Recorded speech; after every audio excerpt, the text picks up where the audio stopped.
Oh, what a day! What a lovely day!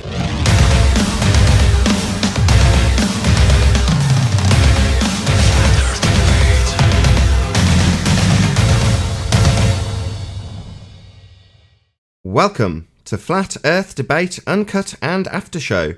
I'm your host Nathan Oakley, and if you are new to this channel, or you've not done so already, then be sure to subscribe and hit the bell notification icon to keep up to date with the Flat Earth Debate.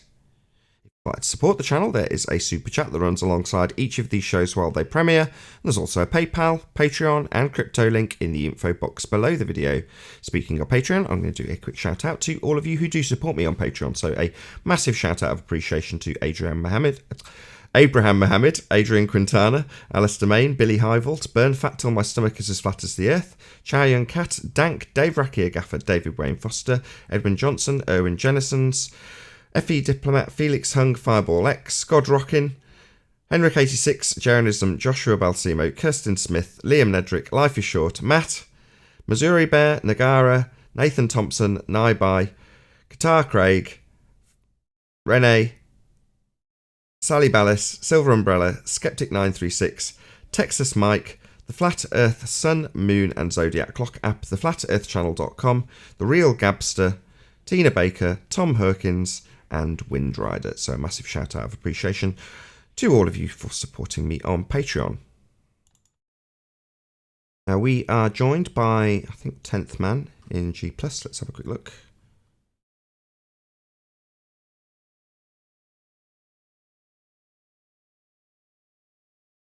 Right, I'm back. I had a busy day yesterday, but I got to watch QE's Collector's Edition. I thought it was fantastic.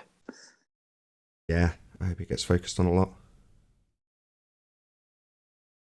Yeah, very good. And I still have to go back and listen to the rest of your show yesterday to see what happened to Richard. Well, I've actually just edited that down. So there was a bit of, there was talk about the motivation of government, and there's talk about psychopathy and a few other things. Arwin makes a few speculations. You make a few speculations about the lies of Neil deGrasse Tyson and potential lies of Felix Baumgartner, which I then discredit. Yep. So I trimmed all of that out and got rid of all of the stuff that's off topic for the actual discussion, which is about the Black Swan, essentially, the edge. Now, he's coming into it without knowing that we've got this Black Swan image. That wasn't necessarily the argument that he's having. He's just denying that there is an edge at all, because now that I understand that there's this Black Swan argument out there, I can phrase my argument in regards to the physical geometry the sphere requires, and upon doing so, he immediately goes, well, we haven't got a physical edge. Yeah, you have, mate. Yeah, you have. But they don't realise that yet. They're starting to deny their own the geometry of their own model. The whole point of their belief is that they've got a physical sphere that we're living on, and at the moment they're having to backpedal to the point where they deny their own model. We don't have a sphere edge. Well, then you don't have a sphere.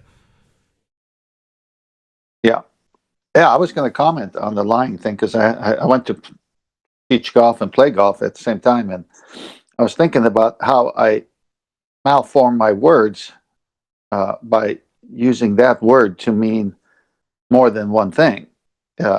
So do you want to talk about it, or should I skip it?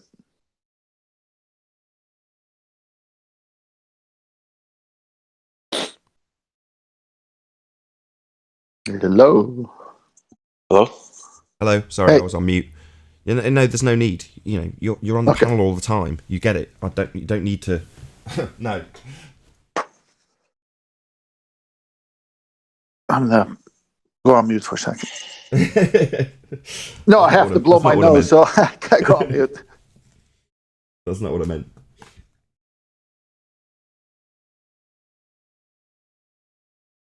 I hope I haven't offended you. No. I just the word is interchangeable to me. It doesn't mean always I know what the other guy's intention is. He just might be referencing someone else's lie. So when I say someone is lying, in my mind, I'm thinking he's the victim at times who believed the lie and spreading the lie, so he's lying. But his intent is not to lie because he's just a tool of the liars. That might be the case. Yeah, useful idiot. But lie, that word, is all about the malice of forethought. So if he's under the impression he's just correct, as most of the fundies who come here are, they're not lying, believe it or not. Yeah, they're peddling. No, that's what I was gonna thank you for the correction, because I have to be careful with that word, because not everybody is tracking what I mean by it, and I have to go by the most rudimentary meaning of it, which is, well, how can 10th man think this guy is purposely lying? Well, I didn't think he was purposely lying, but I said he was. Right. So I was wrong there, and I'm staying corrected. It's fair enough. I mean, if there's a whole bunch of, let's say there's 200 people in a cult, and they've all been brainwashed by one man, well, the one man, there's a good chance does know he's lying, if he's proclaiming to be something. But the best of the people that go out and try and envelop people into their fold, then they're not lying. They're just deceived and peddling the deception that they've been deceived by. And that's the case with 99% of the people who come here. That's the worst part of it, because they think they're right before they've even got here. They're shocked and shaken when their beliefs get shattered quickly.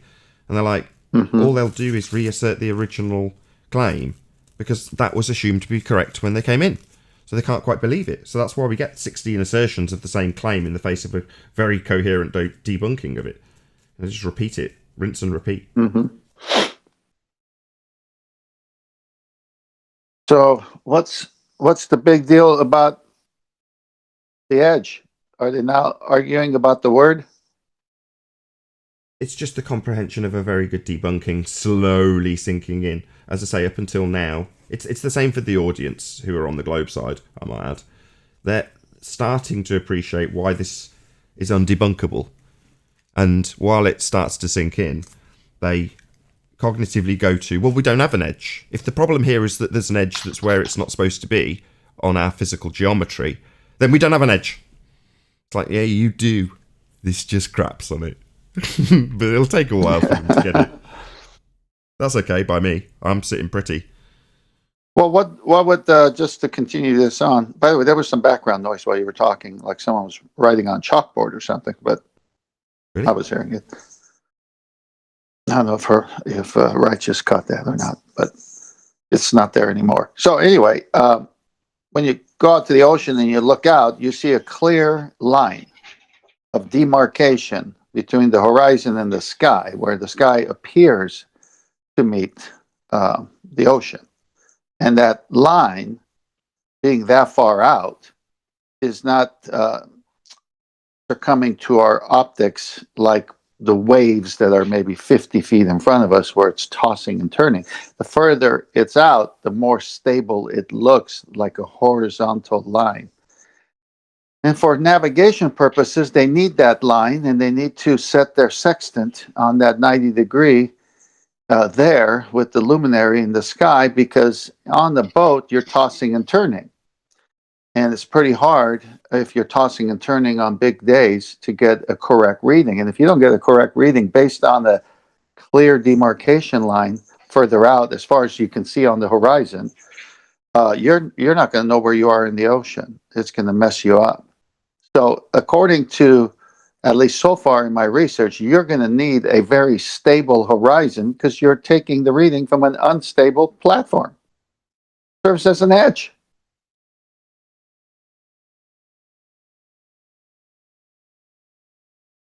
Yeah, they've got geometry. Yeah, it's back to 2015. You guys don't understand geometry. Now they deny their geometry. It's great. We were at the point where they're denying their own religion. Marvellous. And that's all they can do at this particular juncture.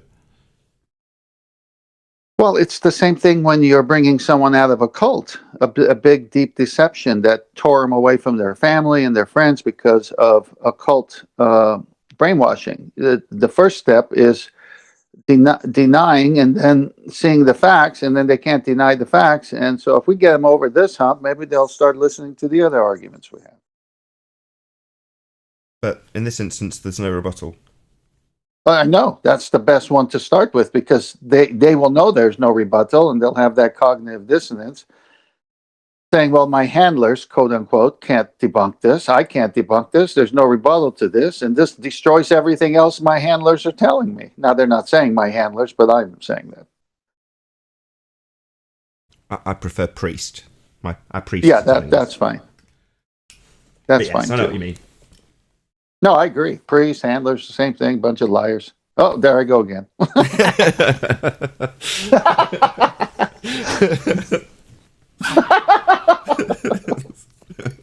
Terrible. I love Stop it. it. I just confessed. Well, they have a bubble octant and a bubble sextant where they use the bubble like on a level, and the bubble octant and the bubble sextant is what they used on airplanes. So it's when the airplane's turning sideways and they want to get a reading, they got to keep that horizon on that bubble. They use, I mean, it's so obvious if you just go into it a little bit. What, that it's flat? Yeah, Yeah, we're aware of that. yeah. Well, some people aren't. Some people think we live on a globe. I mean,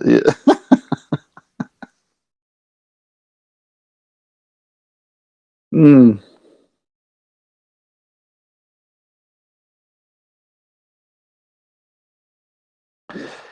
yep, yep, yep. Well,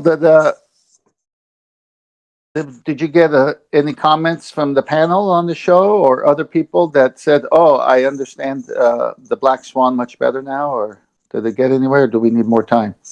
Underneath the video I trimmed out yet today from yesterday's debate with me holding up a ball and showing the ball physically obscuring a boat behind it, and the edge of that ball being a physical edge obstruction. Upon explaining that underneath that video, there were several comments from, I think one of them was even a member, saying, I didn't understand the significance of this, and now I do, and now I realise how strong an argument it is. Good. I had my weekly Bible study last night, just down the street from my property, and I decided to show them a still shot of this argument with the Black Swan, with the two platforms and the 9.41 miles and the 6 and the 1 foot observer height, and kind of set the scene for them. And they got it on the first go. They got it on the very first go. They said, so the math is based on the radius, and the radius says the horizon cannot be further than 1.22 miles. And this picture you're showing us shows the horizon much further than that.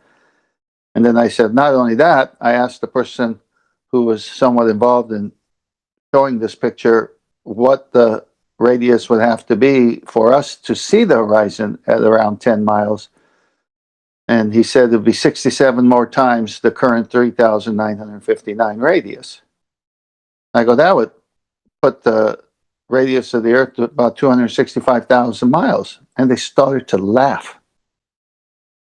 Yeah, in other words, I if mean, you maintain geometry as they're preaching at us, we should understand geometry. Well, if you appreciate that, you appreciate that they've got a fixed R value, and that cannot change.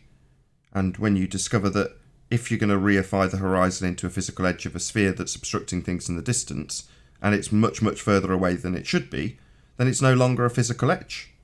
It's an arbitrary position where the sky appears to meet the ground, dictated by the weather on the day. How clear is the day?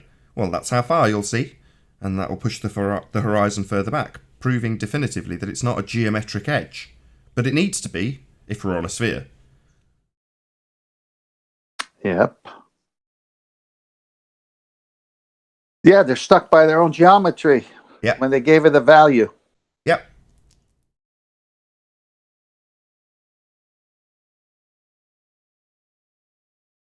I'm hearing the song from the Wizard of Oz, but instead of the Wicked Witch is dead, the globe is dead. Yeah. Can't loom the horizon above the horizon. That's so good. Where they used to apply 7/6 R, so bending light at a adjusted value of the radius around the radius, well, that value doesn't work for looming the radius. The radius is the R value, and the terrestrial refraction's based on the R value. Bending it. So you're bending light around the sphere. That's what terrestrial refraction does. Well, bending light around the sphere doesn't involve looming the horizon above the horizon. That's nonsense non sequitur. Well, you just gave them their only out, and it's impossible.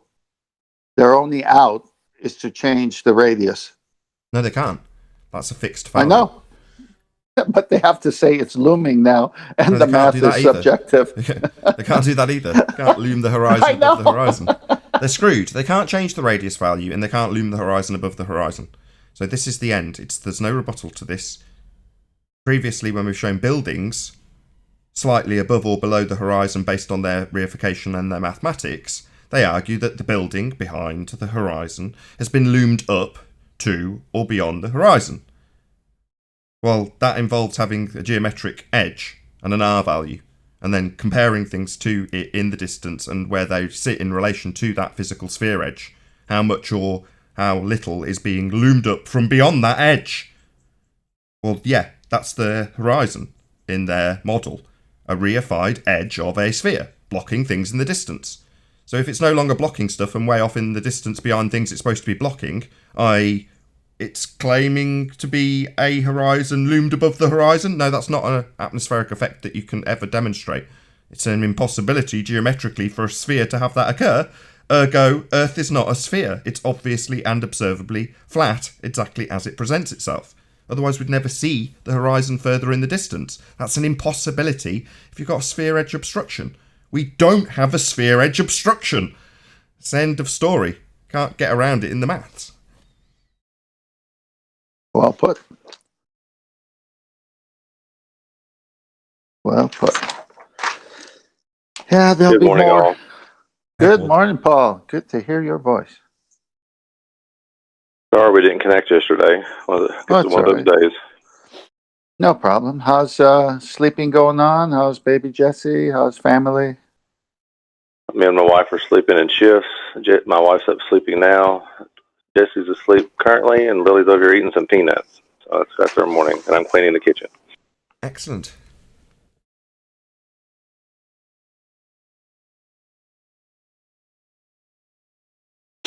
Five minutes and we'll go live. Very good. So, Paul, give us your summary on the Black Swan.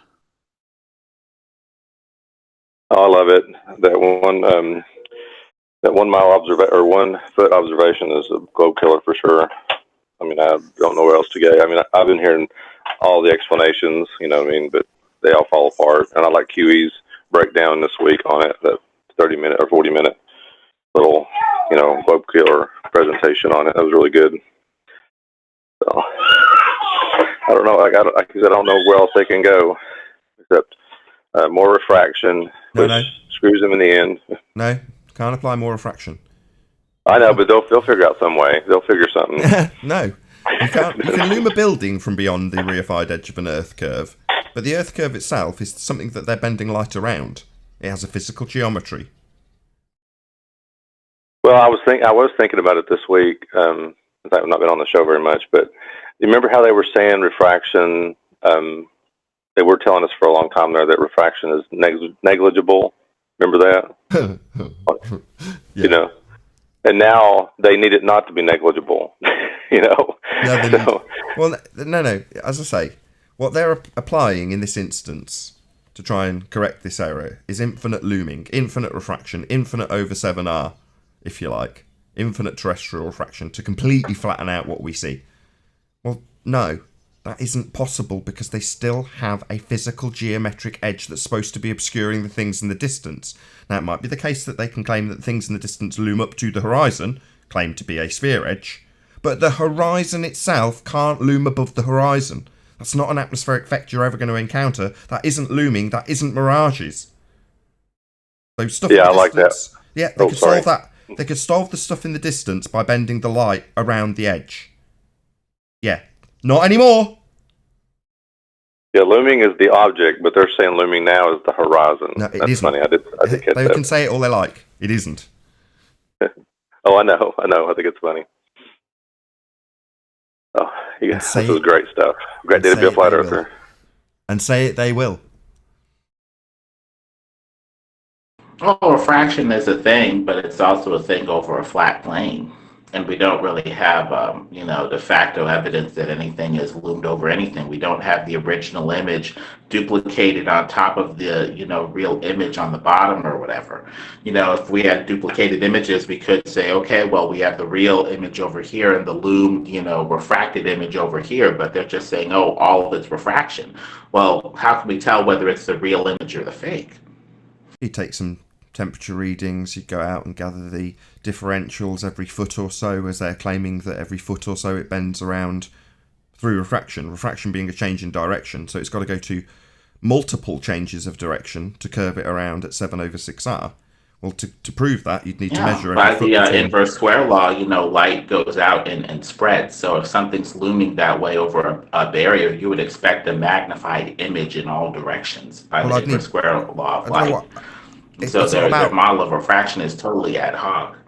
It's not about what I expect. It's about what they can measure and demonstrate and prove and validate, as opposed to, well, we expect. I don't care what you expect. There I see an oil rig. There's the horizon behind it. I'm not expecting anything. But you're expecting what your model tells you. Well, not you. They have a lot of wiggle room. They have, refraction for their wiggle room. They can, change the degrees per, mile visually from, point of reference to point of reference as you get higher up in elevation.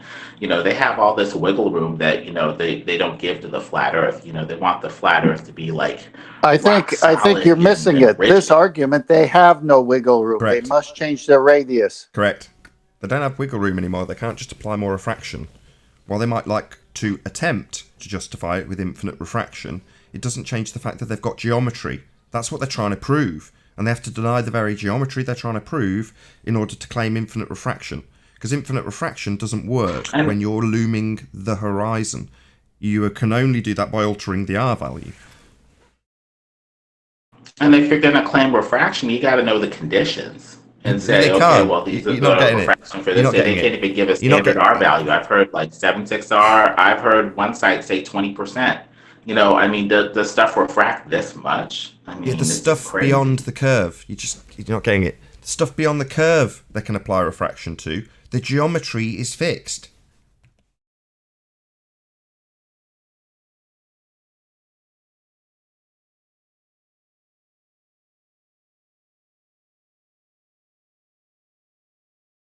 Oh, what a day!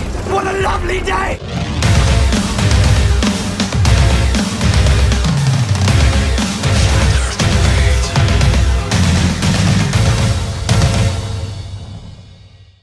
Welcome to Flat Earth Debate Live. I'm your host Nathan Oakley, and if you are new to this channel, or you've not done so already, then be sure to subscribe and hit the bell notification icon to keep up to date with the Flat Earth Debate. If you'd like to join the channel, there's a join button underneath this video if you're on a PC or Android, and there's also a link in the info box below the video to keep up to date with the Flat Earth Debate as a Nathan Oakley 1980 channel member. If you'd like to support the channel, there is a super chat that runs alongside each of these shows while they are live. There's also a PayPal, Patreon, and crypto link in the info box below the video. Most importantly, if you'd like to join the discussion right here, right now, simply mute the page you are currently watching, then click the link in the info box below this video to join the panel and express your views on the nature of Earth. If you do join, please don't swear. If you do, you'll be ejected, and if you are, please don't try to rejoin the stream using sock accounts. You'll be warmly welcome back on the next stream. Please also share the show on social media.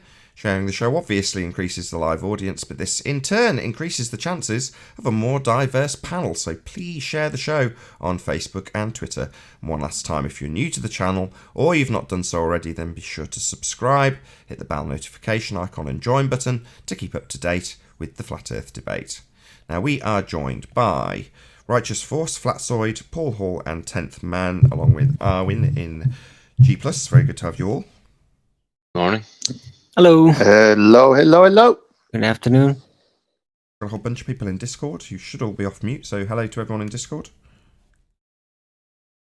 Hello. Not getting a notification again. Hello, Good Discord. And everyone else. Any evidence of a physical sphere edge capable of geometric measurement? No. They say there's no edge anymore. No, we just have a horizon But a, reified into a sphere. but a sphere should have an edge, though. Sphere definitely needs an edge, yeah.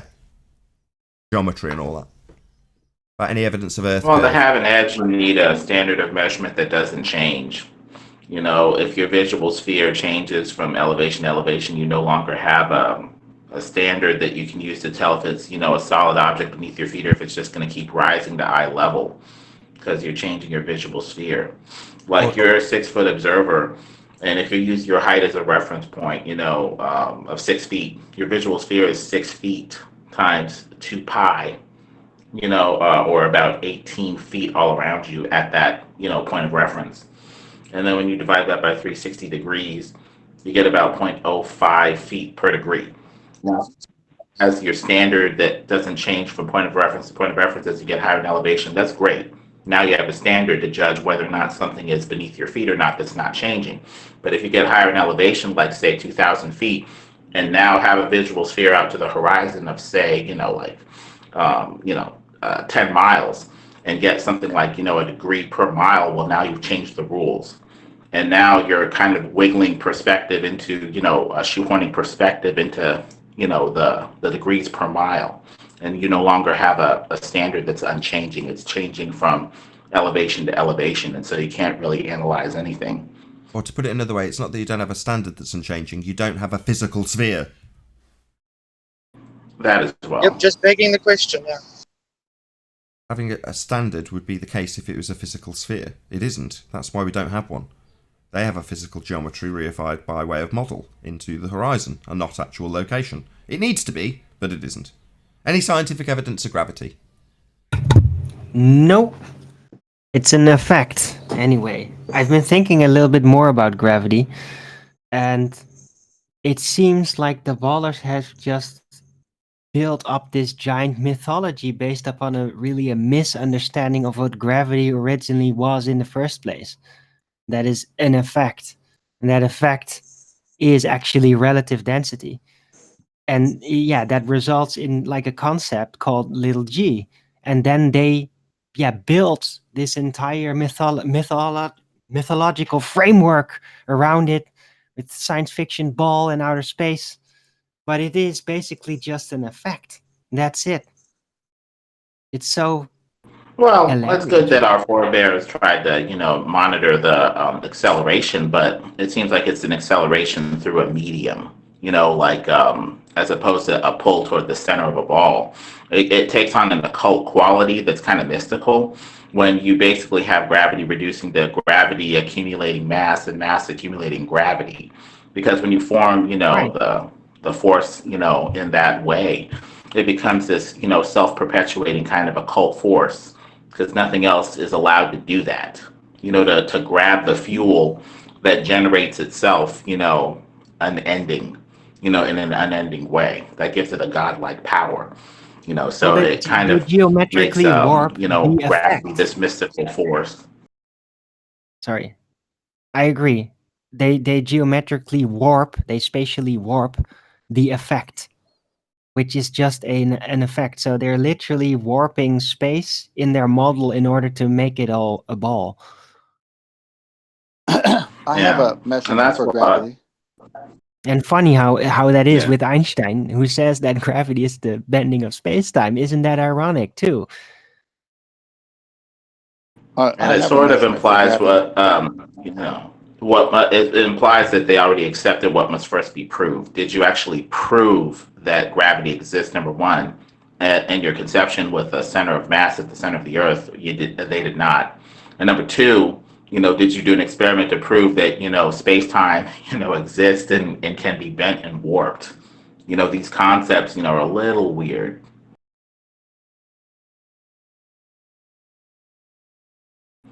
That's why I think space time is just the I just ether. want to It's move on like with they the just next tried to question. shoehorn the ether in there. If I may, any single viable hypothesis from any of the fields of astronomy, cosmology, or astrophysics? Nope. Nope. Any, Models, assertions, science fiction, interpretation, explanations for visuals. No tangible proof. Any evidence of the distance to the sun? Seat of the pants. Guesswork. Leaps of logic. No, that doesn't count. No. I It's don't Aw, know man. anybody in our field that uses the method. Well, gravity takes a leap from just rock solid science that's actually tested and proven to basically kind of a faith-based cosmology, because you're dealing with gravity as a force of materialism, for matter to form itself with or without the word of God. So that's where gravity, accumulating mass, accumulating gravity takes on a sort of quasi-religious quality, because it's not really observed to do that. That's kind of a faith-based assumption, backed up I've by a observed couple figures and some math, but not really verified. recently. I've observed gravity because all the globers are down because of the Black Swan argument. Any evidence of the Yeah, distance I to the mean, sun? sure, stuff goes down, but it could be the Cheerios argument, where you have two Cheerios in milk, and you draw a spoon through the milk, and the Cheerios appear to be attracted to each other. Was it the force of the Cheerios by gravity, or was it the medium that the Cheerios were in? More than I likely, think the it's the theories are medium. man-made. Okay. Any evidence of the distance to the sun? Although I totally agree with you. So let's go back to our base assumption. Is gravity a push or a pull? Is Does there it any form evidence of the balls distance or to the sun? layered, like Ugh. Is there any This is still housekeeping. It's supposed to be rapid succession. Can dwell on gravity, but you're dragging out housekeeping. Once it's finished, then go on to it, if that's good by you. Just want to establish if there's scientific evidence of gravity. There isn't. That's cool. Let's move on. Any evidence of the distance to the sun? Nope. What's the sun again? Yeah, exactly. I don't think anybody has any actual proof physical nature in the first place, or interpretation for that matter It's of that physical thing that they think that it might be. So no. They're trying to no, cling on it's to it's this there. apparent size, and it does. They're really clinging on to that now. It's all they got. Well, it doesn't change size. Well, we don't know what it is. Shut up. It's there in the sky, but it's not 93 million miles away. Really? What is yeah, your if you proof? go by a Life is Short's video, What the is your stars are no further than like 20,000 miles. I Light want to hear rays. 10th Man. 10th Man says it is there, just not that far away. So where is it then? Where do you see it? Where do I see it? Well, that's not necessarily relating to a position. That's just Where where do I you see see it. it? I see it rises in wherever it the- is in relation to my position. So it rises It's in not the east. anywhere. It's just there in that Yeah, direction. I could assure you, it rises from the east and sets in the west. I could assure you of that. Absolutely, and I'll go with that. Okay. But that's Okay, not an that's- indication of an actual position, though.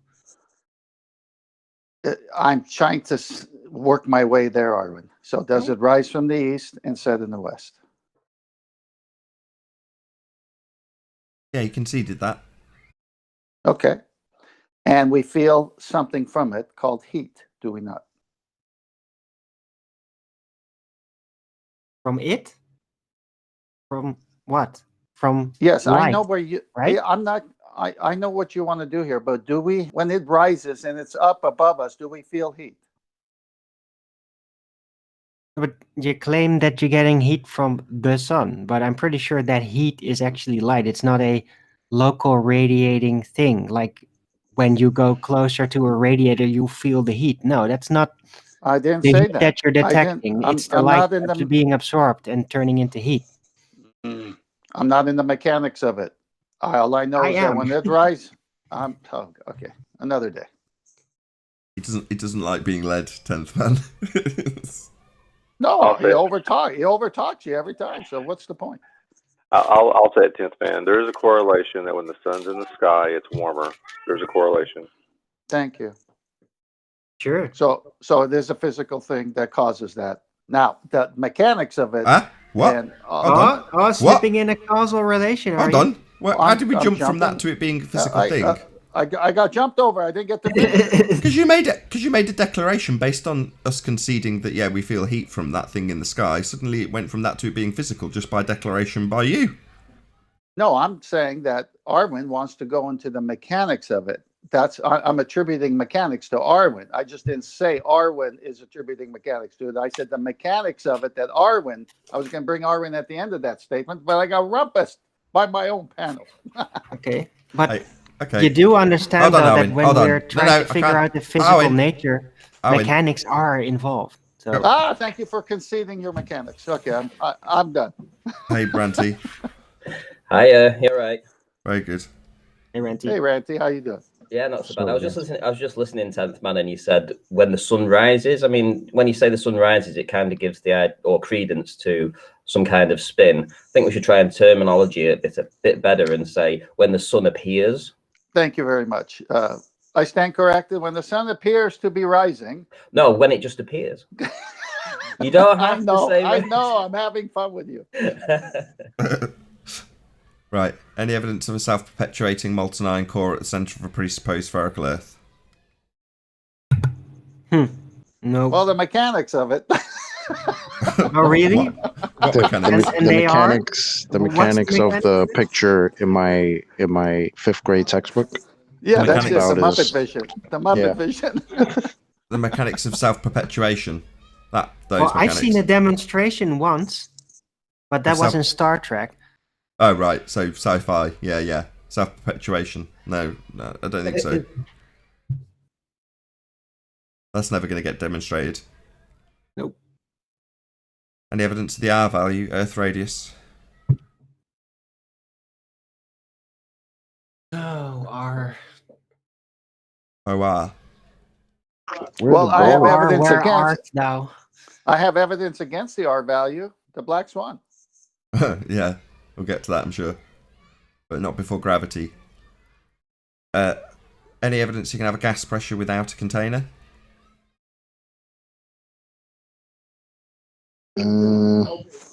That's kind of suspect, being that the definition of gas pressure would be the pressure that a gas exerts on the walls of its container. So that kind of makes it seem like you would need a container for pressure. Ooh. Well, and also don't forget you need. Yesterday? Go on, Owen. Sorry. Say again, Owen.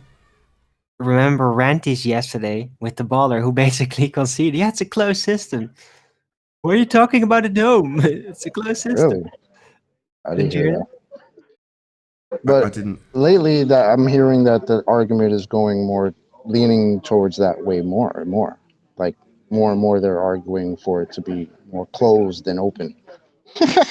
Remember, it's approximately close, chocolate. Come on. Approximately, yeah. But it's more closed than open, apparently, right now. And you asked, presumably you asked how Voyager got out then. Well, and if it's approximately closed, then I guess the air has an approximate weight, right? The air has an approximate weight. Whatever. We can approximate our religious belief in models all we like. I think that concludes the housekeeping. But Discord wanted to talk about gravity. So now's your chance. Go ahead.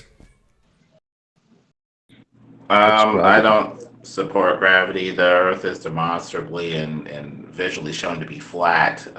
At best, it would have some sort of electromagnetic source, not a source of, the center of a ball.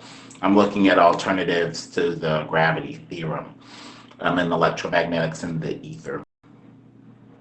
You mean an alternative to relative density? Gravity is just an effect. I would go with the medium of ether and air and stuff, and the vacuum being a medium itself filled with ether. What vacuum? What vacuum? I think that a vacuum doesn't exist. A vacuum requires containment to exist. At best, the vacuum is just purified air, purified ether. What's ether? The substrate behind everything, the space itself, everything mixes into the ether, or has the ether as the background of space, carries charge, can become charged, carries electromagnetic signals in light, magnetism, electricity, all these fields we see. It's the ether. Okay, so it's an energy field. But hold on. I Electromagnetic go with fields are electromagnetic fields. We already know what they are. Air is just air. Space between air, if you want to call that space, is space. But outer space, which is originally why I said, what's the vacuum? Because it sounds like you just replaced the vacuum with this thing called ether. Well, it's I less think mystical in that instead of it being nothing, it's something. But we Just don't- not something that we can quite quantify, see, or But interact there's with no yet, matter filled there, with though. energy.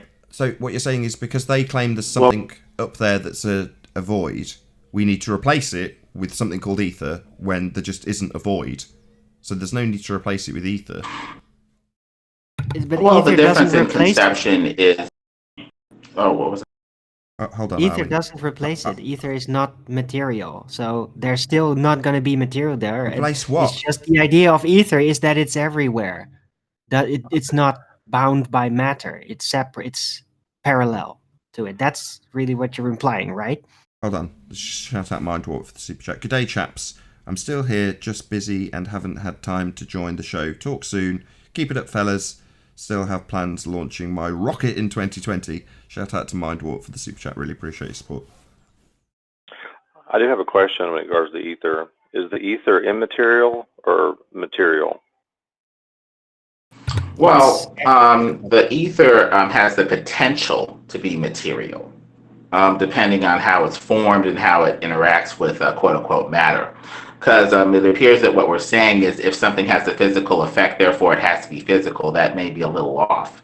There may be non-physical things that still have very real physical effects.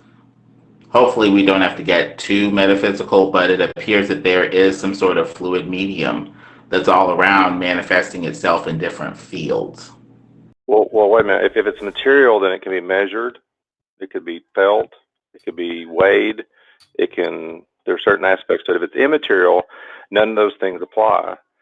And how does something immaterial interact with something that's material? Well, we judge things that are material by their ability to take form and unchanging form. No. That's based off the assumption that everything that's material takes an unchanging form. That may be a bit of a misnomer. No. It may be able to take form. It may no. flow into another form. Hello. Why am I not allowed to just interrupt you and say, no, that's not the case? Charge, momentum, spin, calories, joules, those sorts of things are what you can attribute to something that has physicality. Not this, well, you're defining it as something that needs to change into... No. If you've got something that's got maybe a spin value or a momentum value, those sorts of things you can quantify. Other than that, you can't. pretty sure it... Oh, sorry. I'm pretty sure it has electrical value. All right, show us. It has, yeah, exactly, charge. So that is... In the vacuum, you have 0 point energy that just seems to pop out of nowhere. And also, the vacuum is filled with 377 impedance, ohms of impedance, which appear to block the propagation of electrical signal. What vacuum? Vacuum can also be... You've got verbal discord. You've got verbal diarrhea. What vacuum? Yeah, that's what I want to know. What vacuum? If there's something in it, then it ceases to be a vacuum, right? Then there's something there. There's something physical there. Exactly. The ether. What are you talking about? What is ether? The medium that's everywhere that flows through and fills everything. Space itself. The ether, the source of all these fields we're seeing. There's air in that. That's air. Ether is not a medium. Air can be mixed with ether. Particles can be mixed in the ether, and we breathe that in. Arwin, so what's ether? It's mixed with the air. Do you want to show it me? Do you want to measure it in some way or quantify it in any way whatsoever? Yes. You can reach the existence of the ether by retroductive logic. It's the only thing that's left if you follow logic consistently. There's energy that's popping in and out of the vacuum. Sorry, your options are physicality. The energy just came from nothing, or it came from something like ether that's still in the vacuum. Stop bloody giving me word salad. I don't need retroactive logic. Yeah, when I'm asking for physicality. Retroductive. Sorry, is that physicality?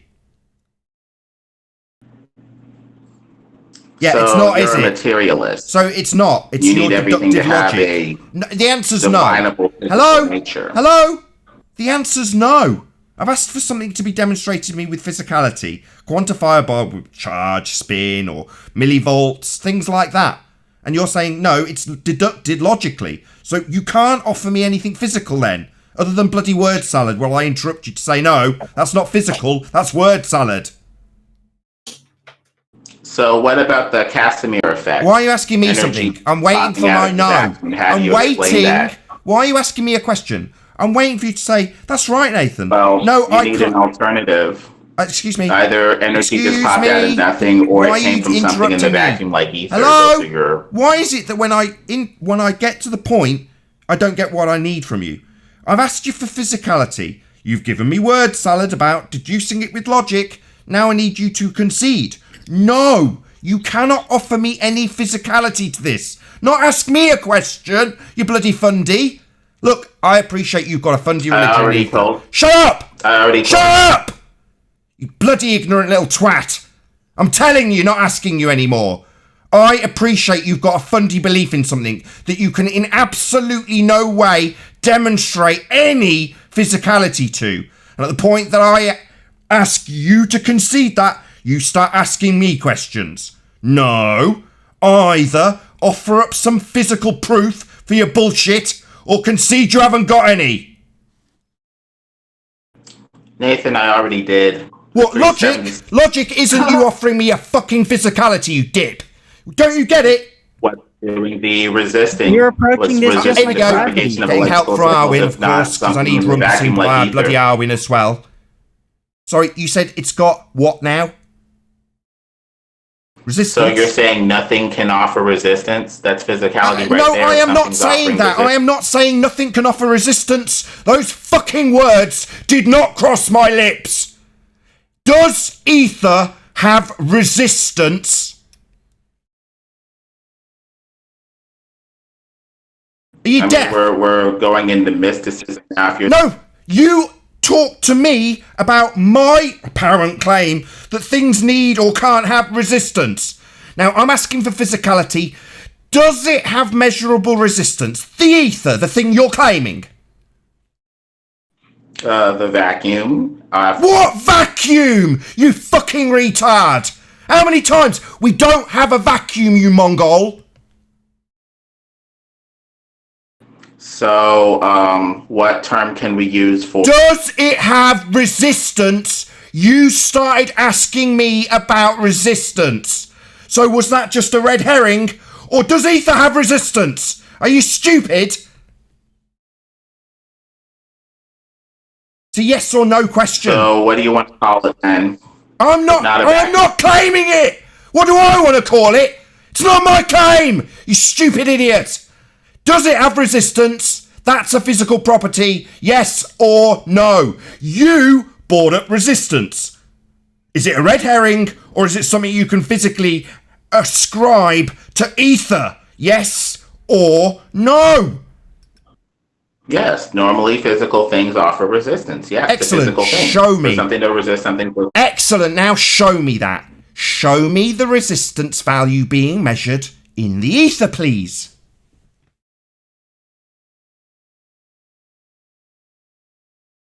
Hello? You've just claimed ether's got a measurable resistance value. Can you show me that, you bonehead? The answer is no! You stupid fool! Can I get a no? No, I can't show you the resistance value of ether.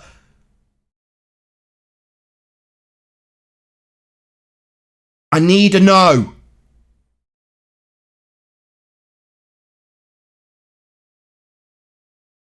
He can't. He can't give you a no. Yeah, he's like a fundy zealot globehead that won't concede when they're wrong either. So he can go somewhere else tomorrow and assert his zealotry, because he can't concede it. You don't have any physical evidence for this ether shit you're spouting. Just made up bollocks that you've logically deduced and want to give me word salad when I ask you for physical proof, or some quantifiable evidence that it's even in existence beyond your presupposition that it's replacing a sky vacuum we don't have.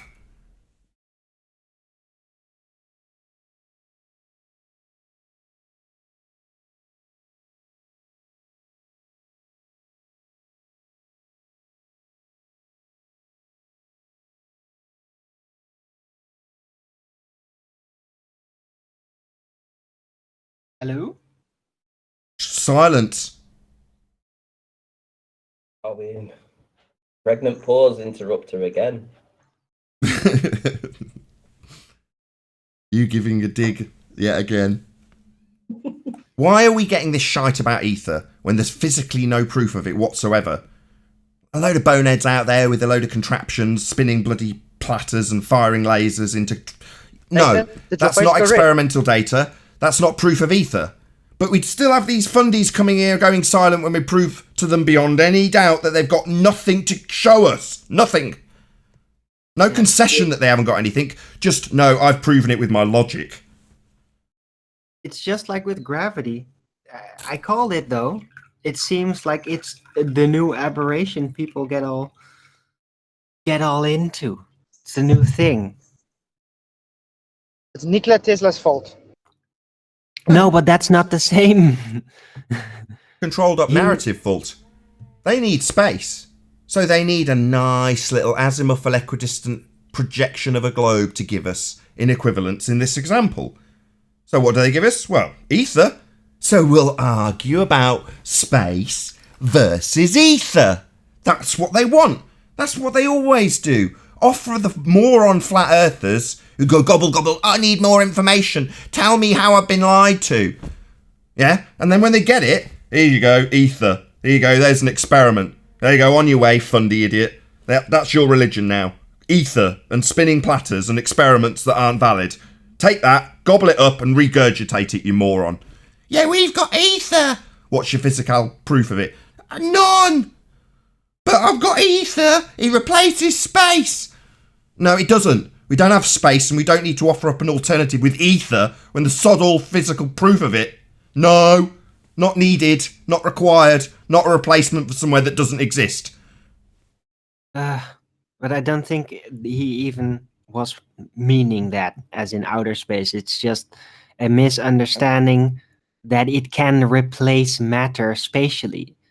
Look, any kind of legitimacy that could be attributed to ether is not that it is a medium, is not that it is matter, is not that it can fill space. Just like light doesn't fill space, it doesn't replace matter. Light can go through a vacuum, created vacuum, almost vacuum, doesn't replace the matter, it just goes through it. And any presumed ether to be there, which I presume is kind of like an electrical field that's everywhere, yeah, that can be there. It's not going to replace the matter in vacuum.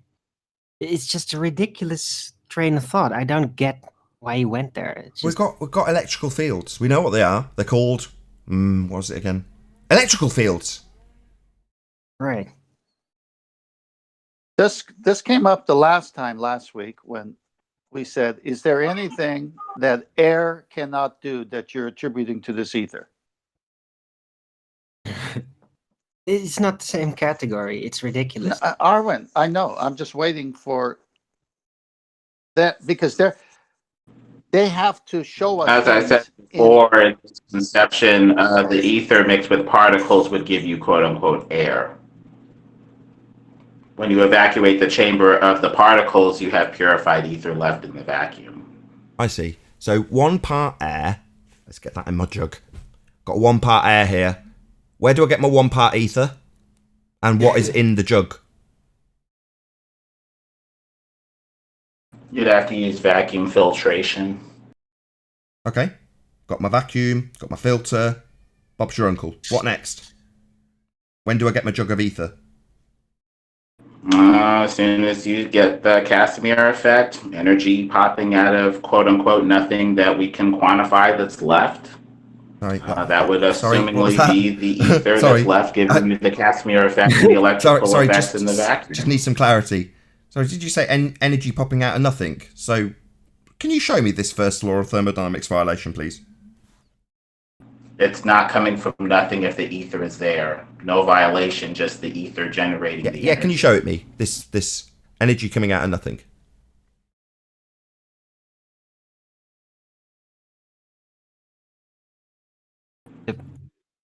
Why do you presume? Hold on, Arvin. It's another one of those pauses. Please, can I see that? He cut out. What did he say? Please, can I see something, energy in this instance, coming out of nothing, please? Yeah, but you can see 0 point energy in the quote unquote vacuum by the Casimir effect. In the vacuum.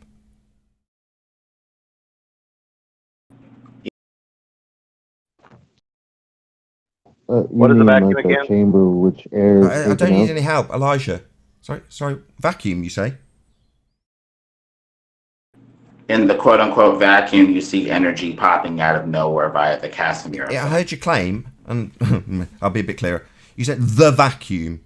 And what vacuum would that be? The quote unquote vacuum. Yeah, the quote unquote vacuum doesn't expand on what the quote unquote vacuum.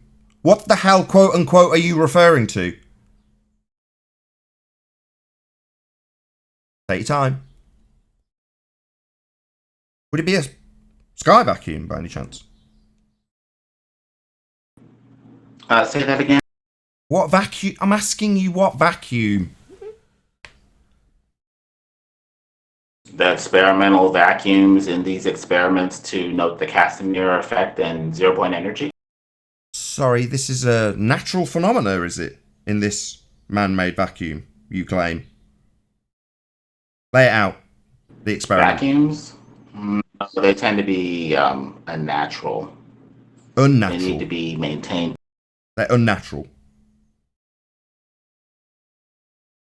But we do see a relative zone of quote unquote evacuation as you get higher and higher up into elevation. Sorry. So, I'm getting very confused. You seem to be now wandering off at mountains when I'm asking you about this vacuum that you claimed was an experiment. And I'm asking you if it has a natural phenomena, because obviously this is taking place in a very unnatural circumstance. A vacuum. The only place where I know of where it can be naturally is up in higher and higher elevations. No, there's no sky vacuum. Than, what the hell are you babbling about? That's a violation of natural law, the second law of thermodynamics. So we're yet to see your claimed first law of thermodynamics violation, energy coming out of nothing. And now we're on to a second law of thermodynamics violation, a sky vacuum. You don't seem like very much of a flat earther to me, given that you believe in sky vacuums, fundamental religious zealotry like ether, I didn't say energy and energy coming out of nothing and rumpusing the shit out of me. In fact, you're very much like a globehead, aren't you? The Earth is demonstrably and measurable. I don't give a shit about your declaration that you think aligns with mine. You're not showing me ether. You're not showing me energy coming out of nothing. In fact, you've given me jack.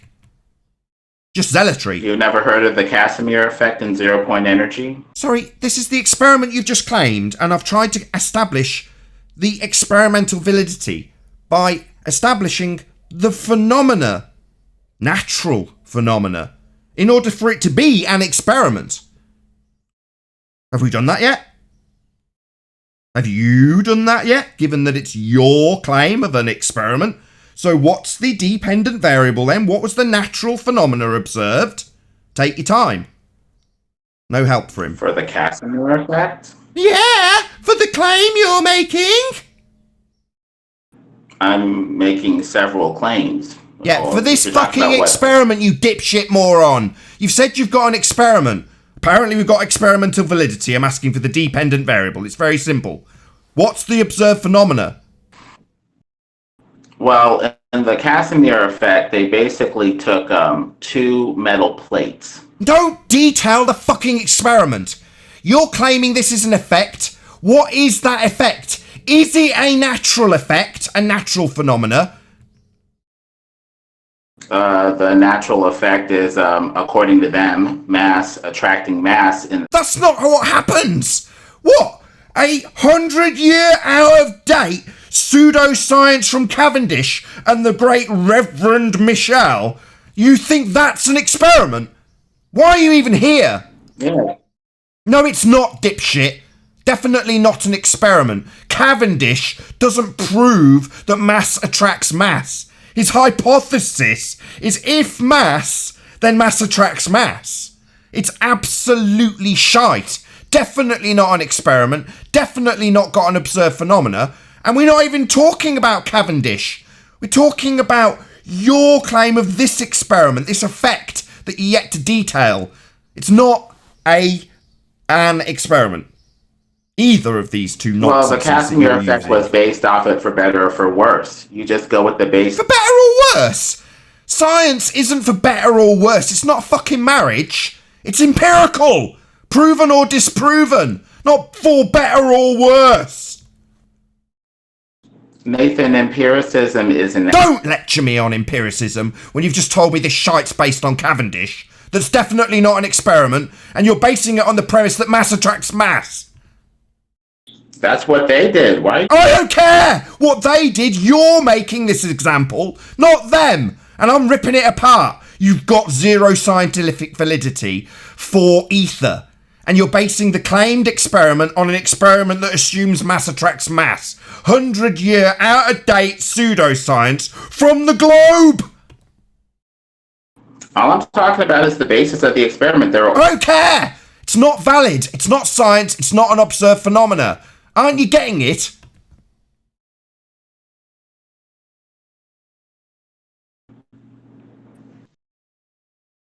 I don't believe that mass attracts mass either. I'd go with a medium like the ether being the main phenomena myself. I'm just talking about... So the thing you're trying to prove is the phenomena. Oh, my bad. I didn't appreciate that this was just circular reasoning. I didn't appreciate that you needed to beg the question. So the very thing you're assuming is the thing that you're going to be observing as a phenomena, even though you cannot show us any physicality to it. That's the phenomena, is it? This thing you can't show us? No, we don't have a phenomena of ether. That's not something you've shown me. No, we had word salad about resistance values and rumpusing and interruptions when I point out that it doesn't have a resistance value and you can't show me anything. But now it's the phenomena, is it? For the 377 ohm resistance in a vacuum, that would be more like an observation made, while another experiment was being made or whatever. What, another experiment was being made? No, first step is observe a phenomena. So your first step is create a vacuum, a very unnatural circumstance, and then measure resistance values and attribute it to your begging the question fallacy of an ether. This is garbage. Well... Why are you wasting our time? You're a fundy zealot just like the Glowbeds. Your religion is ether. Well, the problem is you can't... I've not got a problem. You've got a religion. Ether is your religion. You're basing it on 100-year, out-of-date pseudoscience from the globe side. It's absolutely outrageous. And when I ask you to prove what your phenomena is, you claim the phenomena is the very bloody thing that you're trying to prove in an experiment that doesn't have any observed phenomena. Only your presupposition of bloody ether. But Nathan, what you're implying is that an experiment can just observe and test everything. That's not going to happen. That's not what I'm implying. You're a dipshit. You haven't got the slightest idea what I'm implying. Science is very much set in stone. It's a method. The method involves observing a phenomena, presuming what caused the phenomena, and then testing your presumed cause to see if it actually caused the effect. That's the scientific method. It's set in stone. It's not my idea. But to have the direct science, like you say, where you're trying to prove or disprove the existence of something directly, and indirect things that are assumed that have to be true for the direct experimentation to even be possible. Wrong, you haven't got a fucking clue what science is. The only assumption is what is causing the effect you observed at set one. You assume you know what caused it. Then you vary what you assume causes the effect. But the effect isn't presumed to exist. The effect is a natural phenomena you observed, not just some fundy assumption that you've got an ether. Well, there's this is why 20 minutes empiricism is left. bad, because you can't directly test everything. You can't even directly test the existence of logic and reason. You can directly test whether or not you've caused a phenomena, though. That's science. It's very narrow. If you've got a phenomena to begin with, you can vary and manipulate something you think causes it. That's science, and it offers you an empirical outcome. I think the thing is you're expecting an empirically verifiable ether, and if... Yeah, I am, you stupid moron. If you're going to claim it exists, validate it with some empiricism. Don't just assume it. You can validate it indirectly with... I can I? No, you, who's claiming it, cannot. and have not and will never.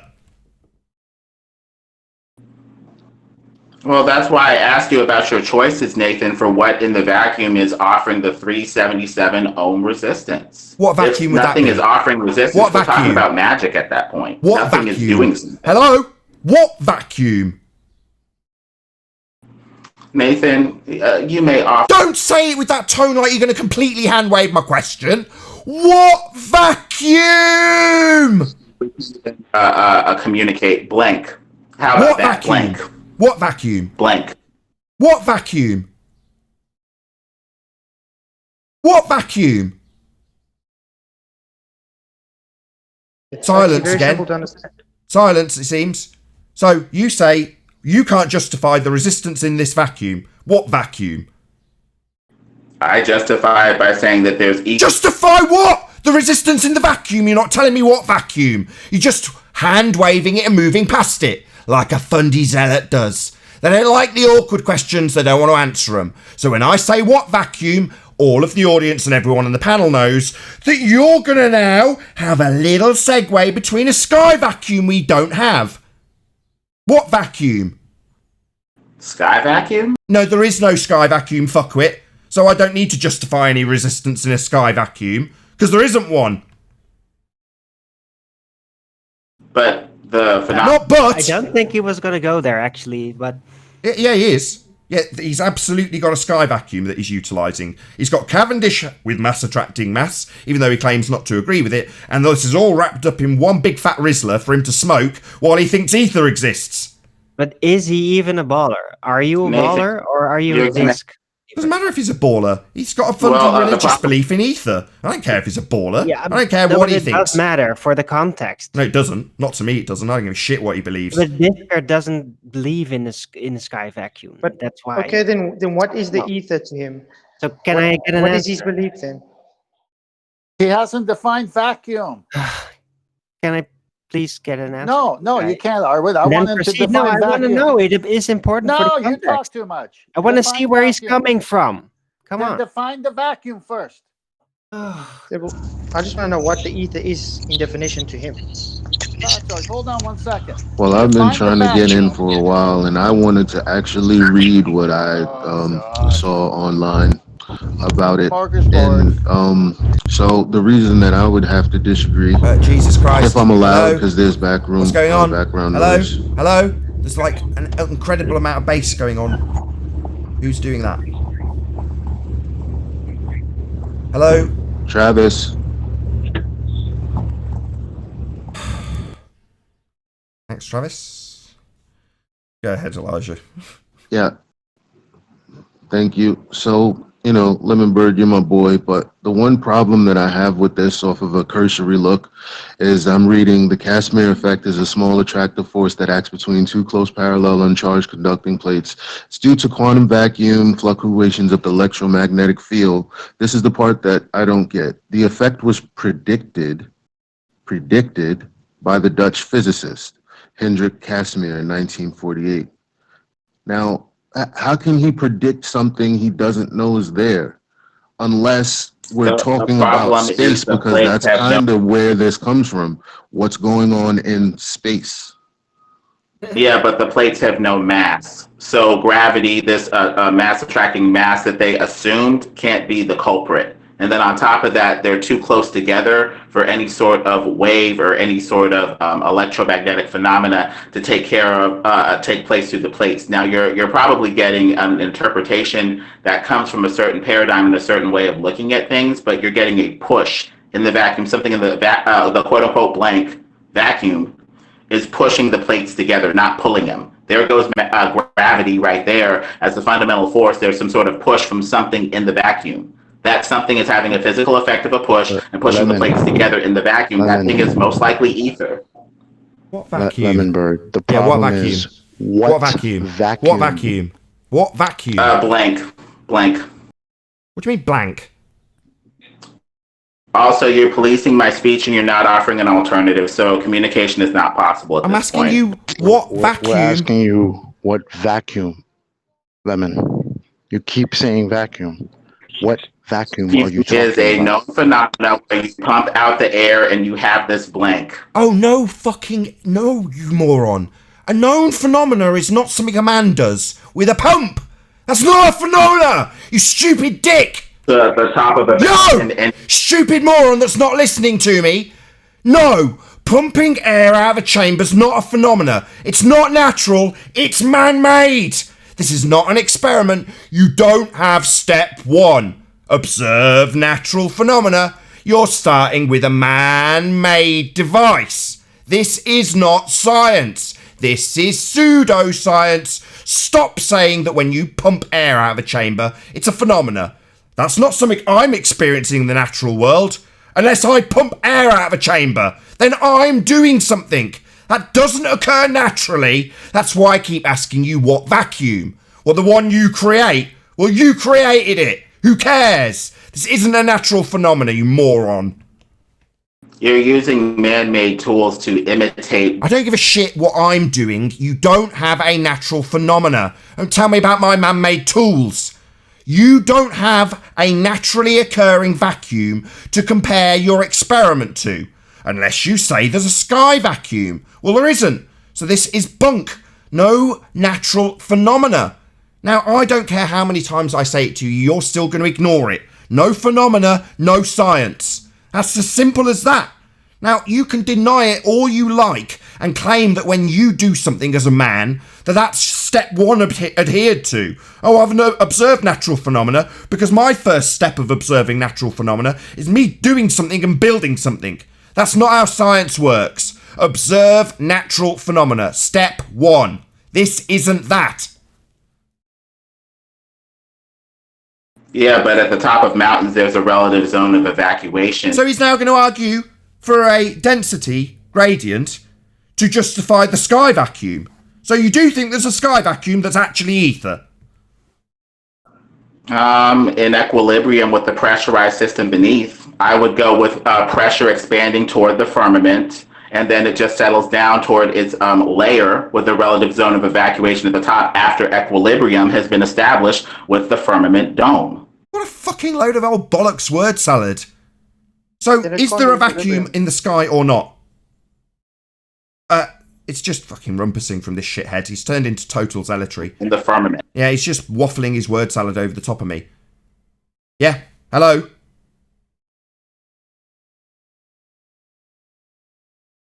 That was a load of nonsense. Now, the vacuum that's not at equilibrium. So there is a sky vacuum. Pressurized system. So now, after I've asked him a direct question for him to confirm with a yes or no, he's ignored my question and carried on with his fucking word salad diatribe. I'm sick of this shithead. You're pissing me right off. After equilibrium has been established. Yeah, I've heard the word salad once. Don't continually babble it over the top of me. Your total word salad doesn't address my question. So is there a sky vacuum that you think is actually ether or not? Yes or no is all restricted. Do I believe so? Yes. No, there isn't. The gas would fill the space. Unless it's at equilibrium. Being at equilibrium isn't what gas pressure is, you moron. Gas expands until it reaches equilibrium in the container that it's in. That's how it reaches it. If there's a void, it wants to expand into that. You stupid idiot. The sky isn't a vacuum for you to equivocate your man-made pseudoscience with. There's no necessity. Ether's totally unnecessary. Well, the thing that you're talking about is a vacuum that is not at equilibrium, opened up next to a pressurized equilibrium system. So basically, once everything settles down, the gas will expand to fill the container, but once it loses energy, it will settle. Like particles, it will settle to a layer below. Settle? Gas doesn't settle. It's bouncing around at high bloody speed. It's not dust. The particles in the air, you don't think that they don't have a particulate nature where they can settle out? Sure, I mean, on one hand... Show me a layer of gas, like a layer of dust. When it's inhomogeneous, it's anisotropic. It definitely doesn't form layers. What's inhomogeneous mean? We might need to look into it. What does inhomogeneous mean? It is not the same throughout. What? So like a layer would be? it would be homogeneous in the layer, but Yeah. So gas is inhomogeneous, unlike a layer. You're just a fucking moron. You're driving me nuts with your stupid word salad, and when I ask you a pertinent question, that you immediately reply with complete nonsense doublespeak. Yeah, a layer would be homogeneous. Gas is inhomogeneous. Yeah, so you've got a complete contradiction in your statement that it'd form a layer in equilibrium. You don't have a fucking clue what you're babbling about, you fucktard. Your word salad doesn't wash here. Your stupid word salad might wash elsewhere where you seem intelligent, but here I expose you as a fucktard. Yeah, gas is inhomogeneous. It's not forming layers, you stupid dick.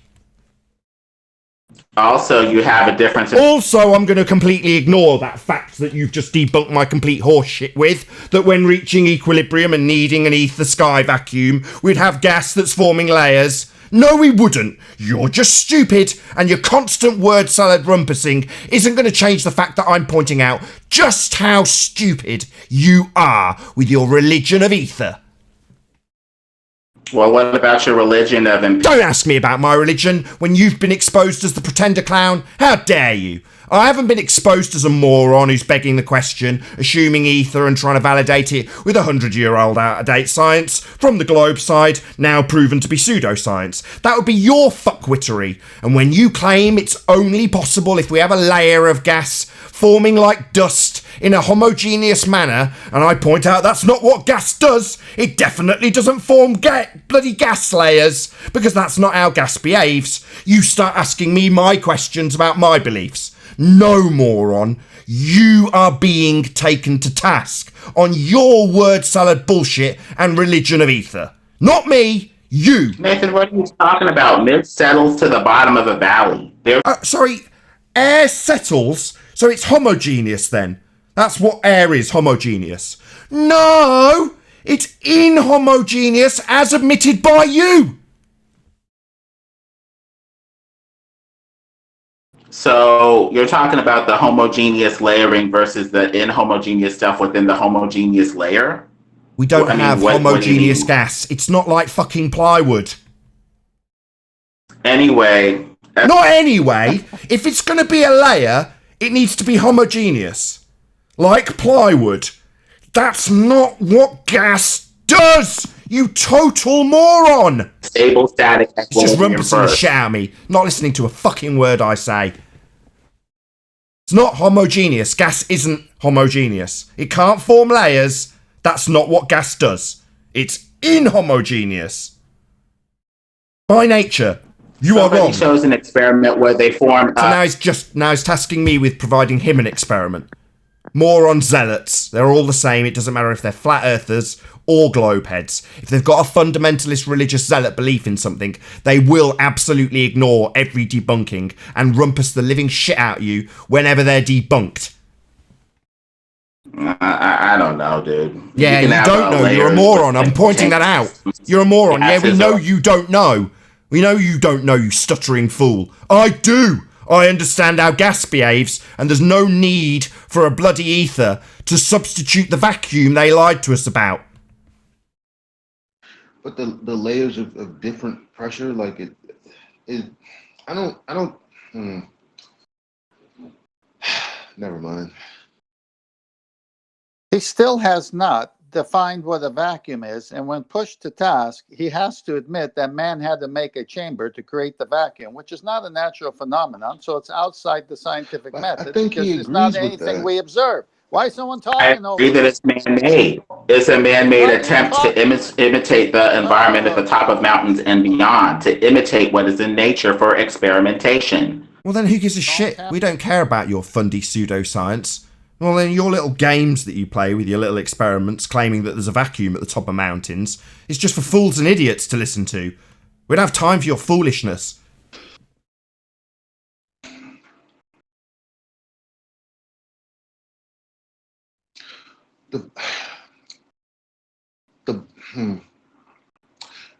Is the vacuum, man-made vacuum, to illustrate the difference in pressure within a contained system?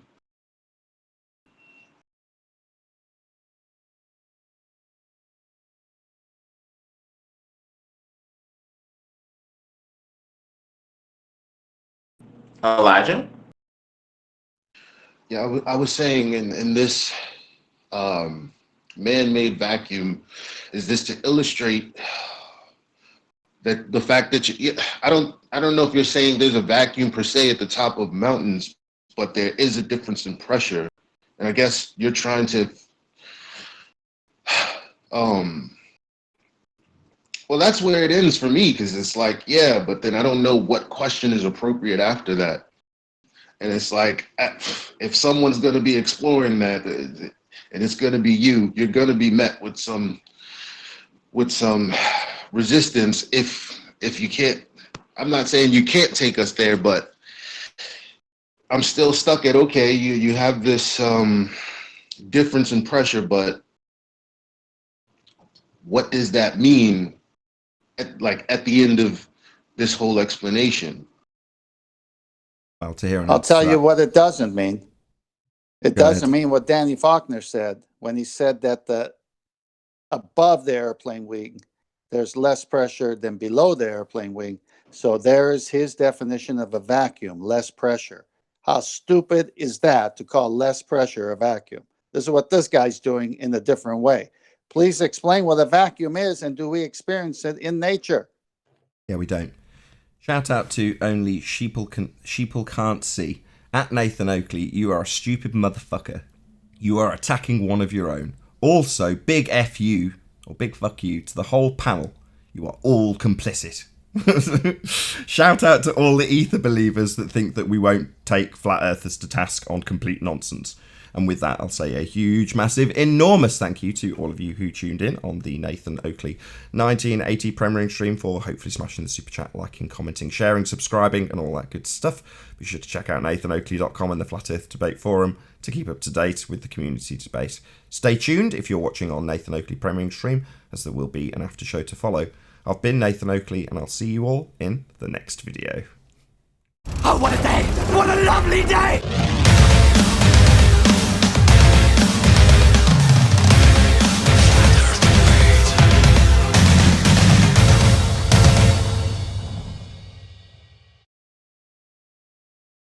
Needs a medium. It's just a part of a new aberration that is being conjured.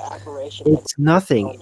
It's superfluous. There's no necessity for it. Pineapple For the Lumps, can you put concept yourself in the on... first place. Pineapple Lumps, can you put yourself on mute? We can hear you. Hello? Pineapple Lumps? Hear you. Feeding back. Thank you.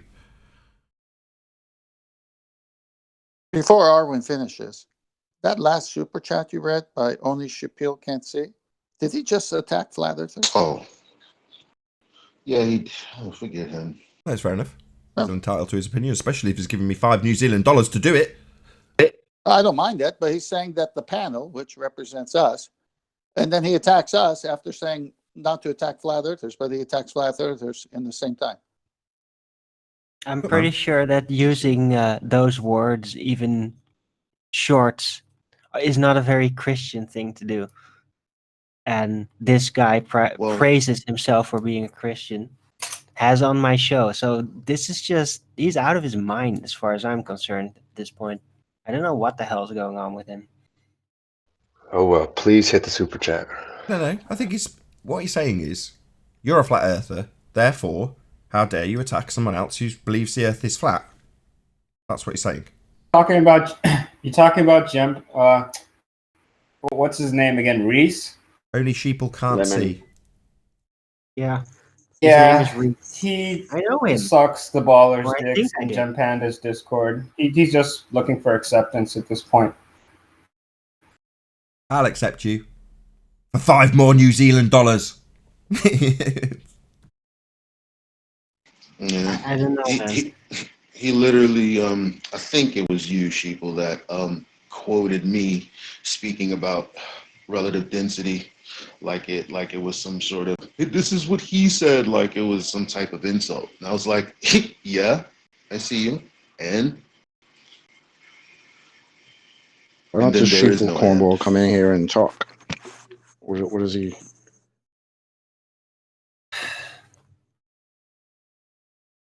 Hey, chocolate. I'll have to say, Nathan's the equal opportunist pseudoscience attacker. All right. Well, I'm totally Yeah, with him. hey, on Living this, Bird, you know? shout out to you for being so calm. I wouldn't have been able to do it. Right. So Nathan, so just so you know, I'm with you on this. Okay, I have my own ideas about ether from several I'm angles, halfway. but it's not this aberration that the discourse, some of them seem to keep forwarding constantly. It seems like a new fantasy, and it has grave similarities to gravity and how ballers deal with that. Grave similarities, so many misunderstandings, and it all builds in this seemingly coherent structure. It's very inspiring, and it's supposed to explain so much. And it's a phantom. It's an aberration. What they do. There's no middle. There's no middle ground here. You're either with us or not. Oh, boom, boom. No, we're not going to go with Against either you. are with us or against us. No. Radio check. Yeah, you're super loud. Super loud. Sorry about that. 1 second.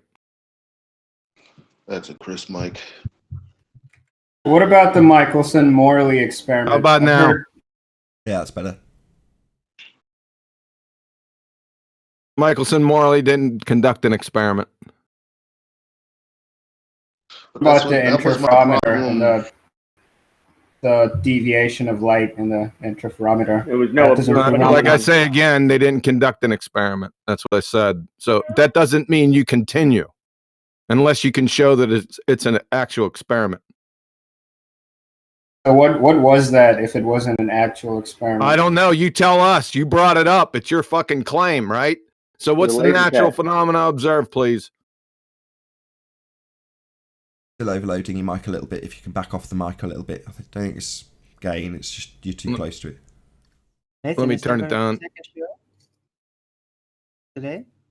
They go now in? Is there a second show today? No, only on a Friday. Alright. It's Wednesday, right? All right, right. Okay, so yeah, I'm gonna go for a moment. I'll be back. Ranty wants to do the ever after show, then We're in the after show now.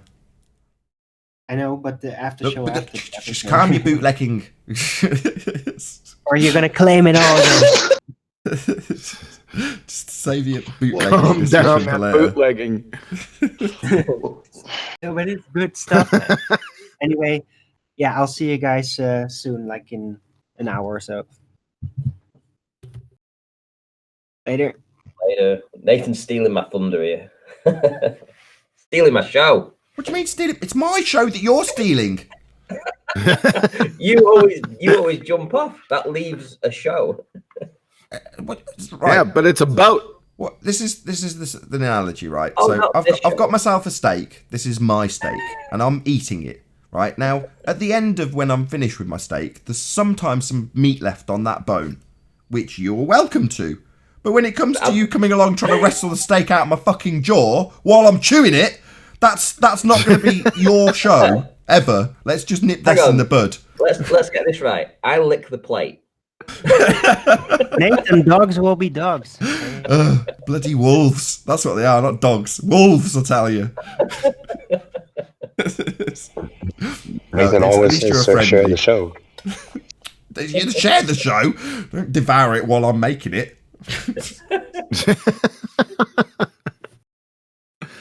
Oh. Too funny. Anyway. Babs, you actually had a decent point before we had the wolves descend on us. Well, I can't prove that it's an experiment, so I'm not going to try to. But the fact that you asked that question means that you haven't assessed it yourself for its scientific validity. So first question, what was the phenomena? That's easy. Step 1, scientific method, observe natural phenomena. Most of these pseudoscience... I haven't... Go on. I haven't looked at it enough to be able to tell you what the independent and dependent variable is.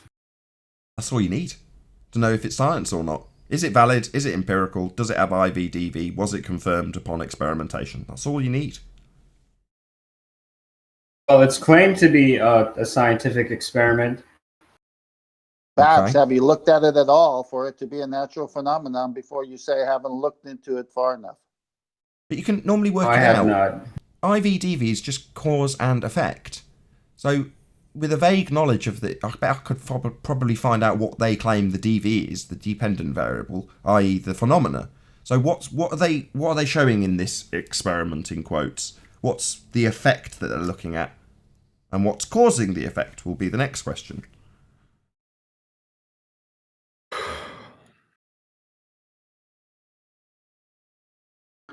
This is so simple. If it's a man-made device, it's not a natural phenomenon. So you don't even need to go to IVDV. Not If it's a necessarily. natural phenomenon, then you can go to IVDV. Not necessarily. There may very well be some explain. apparatus involved. So you can't just write it off because there's apparatus. I didn't say that. Where is the natural phenomenon that you observe first without an apparatus? Yeah, much better phrasing. Correct. Not step 1, experiment. That's step 3. You can still learn something, though. Oh, here we go. You guys just want to hand wave it away and say it's not science, but you can still... Because it isn't. That's not a hand wave. It's not a hand learn wave. something. It's not a hand wave. It isn't science. Science is very narrow. And this is not that. Now, because it's being declared... So I'm going with you. Okay. I'm going with you, and let's just say it's not science, okay? You can still learn something. Okay, so if it's not science, but it's called an experiment, then it's also got a different definition upon declaration that it isn't science. It becomes pseudoscience. So you're saying there's a lot to be learnt from this pseudoscience. Well, on your pop, be my guest. Anything that's not science is pseudoscience? No, anything that's claimed to be science. In this instance, an experiment. Well, it's not. There's no dependent variable, natural phenomena. Therefore not science, even though claimed to be an experiment. Ergo pseudoscience that you're telling us we need to learn from.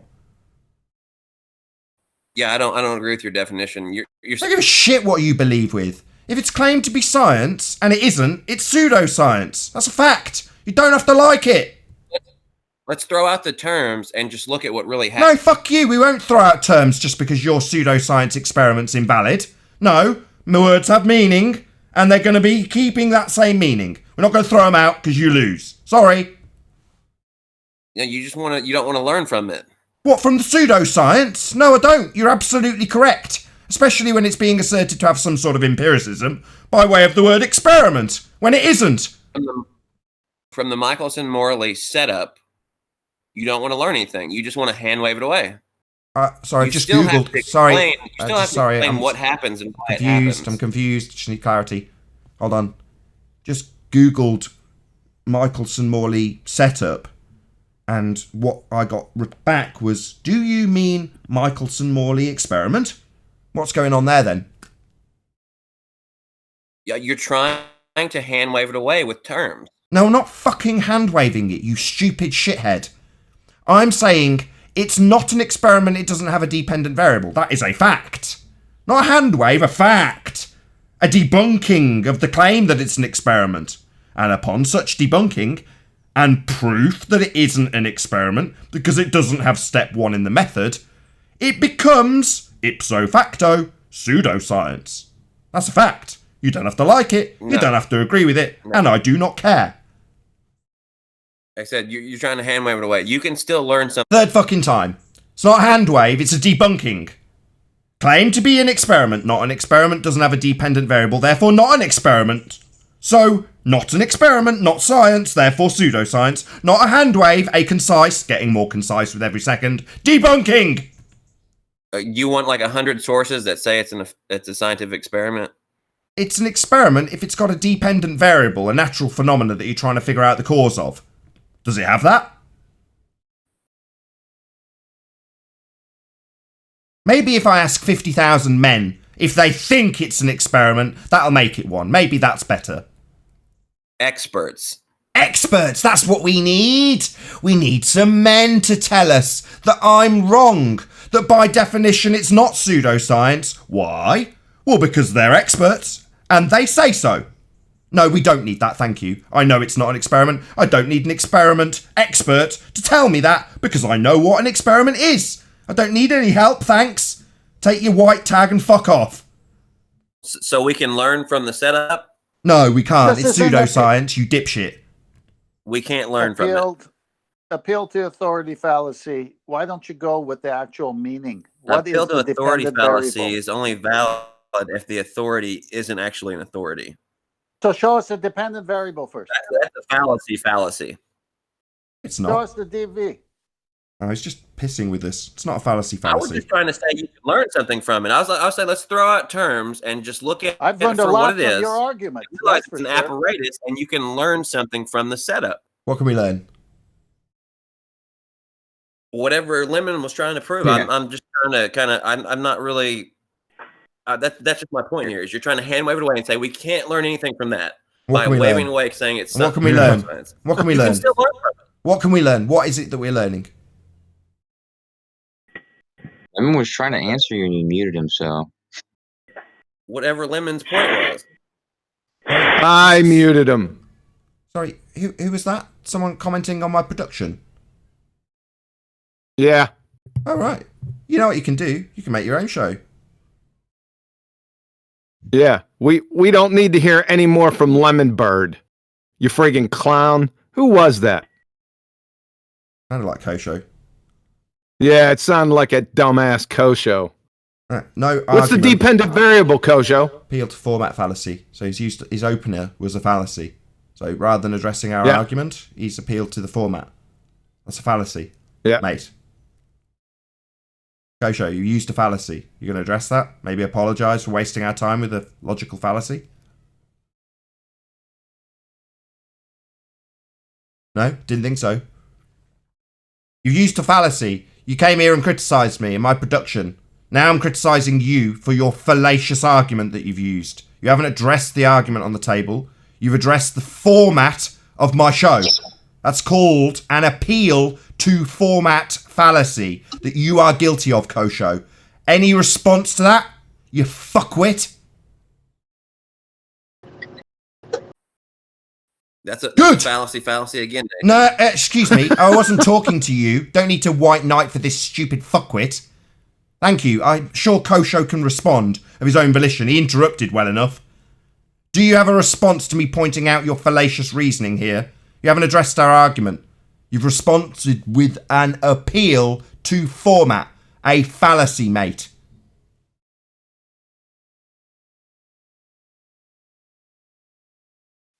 I don't think he's here. He is here. I can see him. Meme war vet. Meme war, right? Yes. No. Oh, that's not Kosho. That's not him. That's not me. Warvet is not kosher. All right, you were Meme flashing. Warvet is cool. My bad. You were flashing when he was speaking, so I assumed that was him. My apologies. So let's get back to B50. You know, you got a whole toe tag on my channel, by the way, which is hilarious. Let's get back. What is a fallacy? It's where you're applying the fallacy improperly. No, it's not. No, it's not. What a moron. Go on, try What a again. cloud. Try again. That's my claim. Is you're Yeah, implying? and it's wrong, you stupid shithead. That's not the fallacy. You're wrong. Well, okay, I'm mistaken, but you're still. Yeah, so still. sit back If I'm down and mistaken, shut up. I'll look it up. Don't keep and check, talking but then. Shut up. The point still So don't remains, keep you're talking. Applying the fallacy. So don't keep babbling on. Yeah, you're wrong. So sit down, shut up.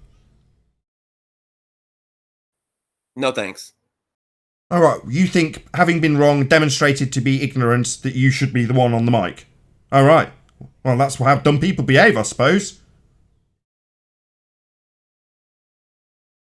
Yeah, you do it like every day. Almost every fallacy you point out is not correct. Give me a single example. Wow. That's all right. Give me a single example. Well, whenever we talk about maps, you give him try some and air. apply. Give him some air.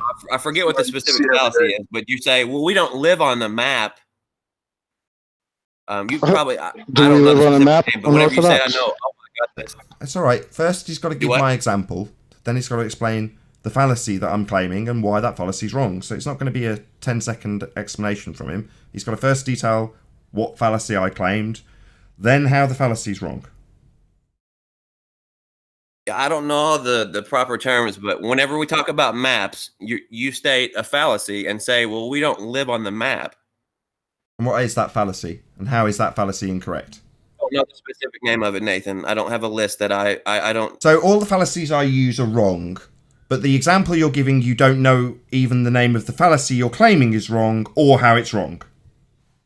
Yeah, that should tell you how improperly you're using it. But I can tell immediately that it's wrong. You mean what you claim Nobody is the ever claimed fallacy to live incorrectly? on a map. Yeah, what Nobody fallacy ever is that, claimed and to how live is it on a wrong? map, Nathan. Yeah, you don't need to... Like every moron who comes here from the globe side. I heard the claim the first time. Then I asked you to expand on your claim, and you couldn't. I don't need you to repeat the claim again. Because you don't understand your claim. I did expand on it. You don't even understand your own claim. You know, you're talking through me like the complete fundy dicks that they all are. Yeah, he's got to be on the mic. Because he said I've used the fallacy incorrectly, given me an example, doesn't know what the fallacy is, doesn't know how to debunk it, but thinks that he needs to now be talking constantly. It needs to be you on the mic, stupid shithead. Yeah? Just because I don't remember the specific name. So you can't fucking debunk it as me using an incorrect fallacy then, you stupid idiot. Yeah, then you can't make the claim, you knucklehead. It's a generalized, baseless assertion fallacy then. Wow. Clown. Really overloaded, QE. I don't know what's going on with your mic today. Yeah, I don't know either. I turned it down. Just back away from it. Just push it 3 inches further away from you. It is far away from me for crying out loud. What about now? That's much better.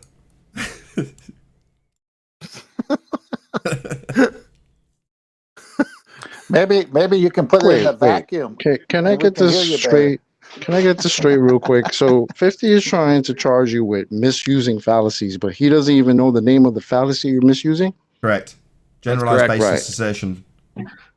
Right. That's pretty pathetic.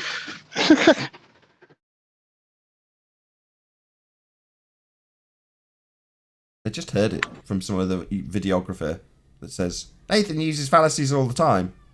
It's like, no, I debunk your claims using the fallacies you've used and pointing out how you've used them. I'm not using any fallacies. I hardly ever claim anything.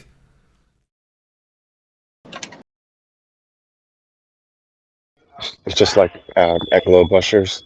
Bob makes a claim, and then everybody on the panel says, "Yeah, Bob, yeah." It's kind of funny though how he remembers the example that is used for that fallacy, right? Even given in the definition of that fallacy, but doesn't remember the actual fallacy. Yeah. That's pretty silly.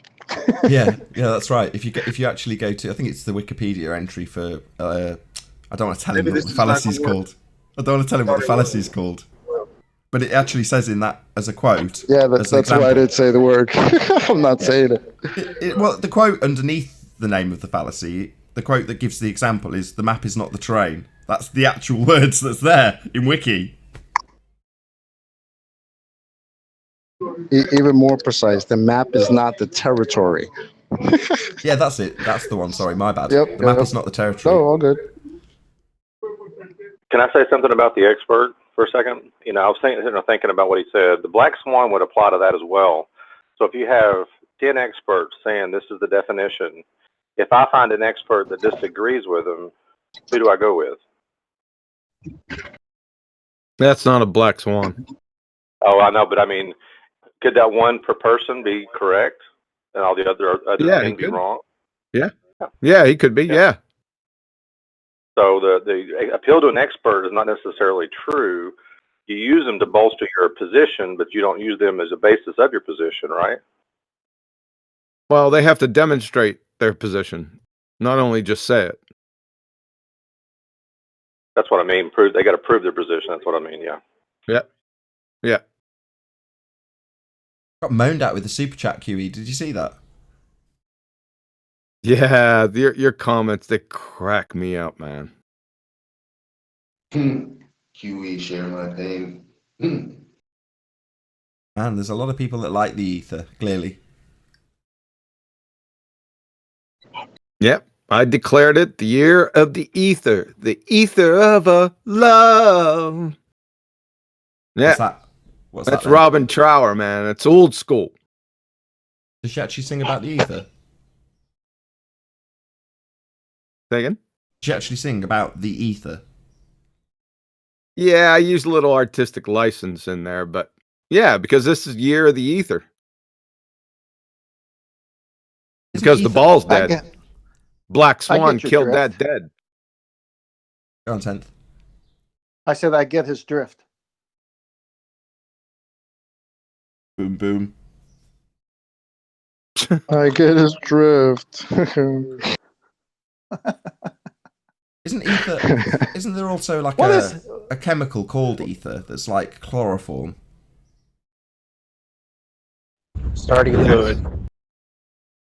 Hey QE, did you see that video I posted a couple days ago about your own homemade quantum eraser experiment? Did you see that? What did you think of that? You saw it? Nah, I just watched a couple minutes and then left. Yeah, it looks like they were using the polarized lenses to kind of create the, to create the effect, and then using the same lens to erase the path information. It created the interference pattern. It was kind of interesting. I just thought that was. Yeah, I would like to, I remember not liking it, and then I left. what is it you don't like about it? I can't remember. Paul, I got one for you. He also did Occam's razor in that so-called experiment.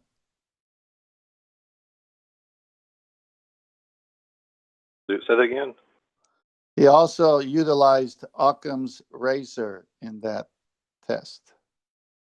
Remind me what he did. Oh, come on, man. Gotta explain. He'd take the thunder away. Remember, he took a razor blade with 4 blades and he shot the laser through it? Oh, I remember now. Okay. I'm a little slow. Sorry. Yeah, I got it now. I got it. That was great.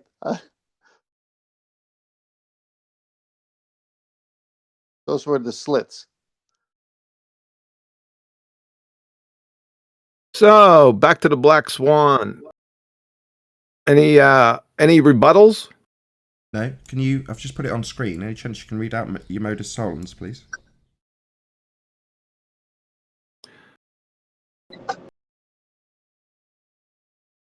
Hello? QE?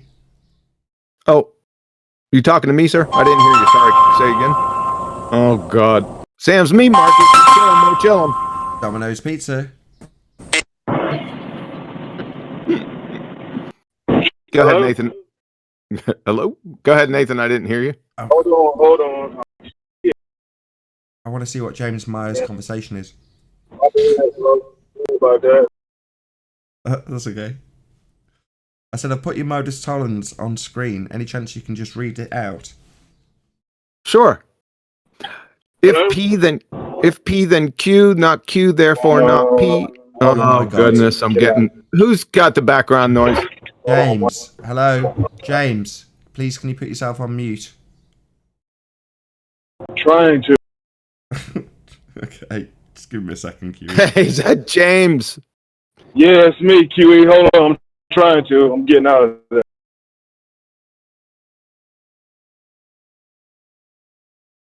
All right. Can we try it again? We'll give it a go. Sure. If P, then Q, not Q, therefore not P. If the Earth is a sphere with a radius of 3959 miles, P, then any horizon distance measurement must be no more than 1.225 times the square root of the observer's height in feet, Q. Not Q, because the horizon distance is greater than 9.41 miles, therefore not P, i.e., the Earth is not a sphere. Show the photo. Show the kill shot. Yeah, it's on. Yeah. Done. The ball's dead. It's over. Right there. Thanks. What do the ballers think in Discord? What do they think about that? I debunked their 5 debunks on the show yesterday. Did they have any more? No. There you go. Prosecution rests. So if I may just ask real quick, the best chance of getting this result of a kill shot would be looking at something that's out in the water, like say the ocean. That way you can actually see the ocean horizon behind the object. Travis, your mic is a train wreck. Yeah, we can just about hear you. All right, sorry. That's all right. I know, he nearly got to the end of his point. I couldn't hear him. Oh, I could. Oh well. Okay. The object is in the distance. Try the last 10 words What? again, Travis. No, everyone else, shut up. Real quick. I'm sorry. The object is in the distance over water. So the best chance of having this would be, I'm assuming, looking out at an object in the water and being able to see the water horizon past the object. Is that correct? Oh. Yes, exactly. Yeah.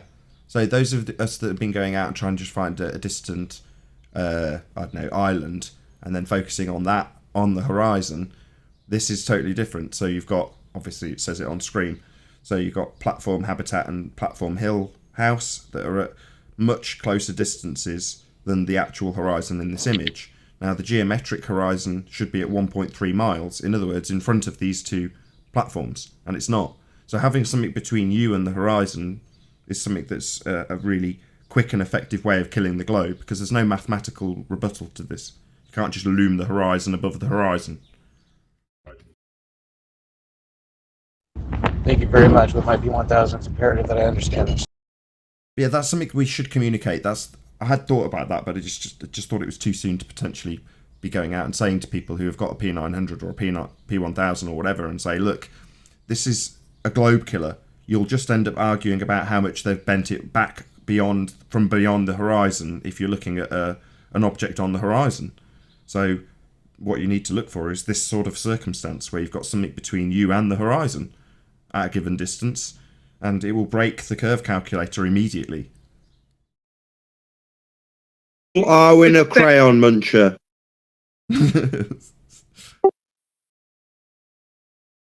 Right, who's got the comedy soundboard? That's not me this time. Anyway. Yeah. Somebody just wrote to me in a message. They said, well, their excuse is the horizon's refracting. Yeah, you can't loom the horizon above the horizon. The only way to change the physical position of a geometric edge is to increase the R value, and you can't do that. So it breaks the calculator. At a base level, R is constant. You can't change it. Yeah, so flat earthers, hold these ballers to task. Ask them, what are the 5 effects of refraction? Because that's all they say, right? That they just say refraction, like gravity, like it's their savior. It fixes everything. But ask them what the 5 effects of refraction are. They won't be able to, even after I went over it. So have them list the 5 effects of refraction. If they can't do it, then you've just exposed them as knuckleheads. And if they do it, have them go through each one in the context of the Black Swan photo. It's over. Thanks. Lumberjacks that have slimed their way into the real lumberjack community. Somebody's got, yes, they have. So far, so good. Can't complain about the soundboard. Yep, we got a bunch of pretender clown lumberjacks that have slimed their way in.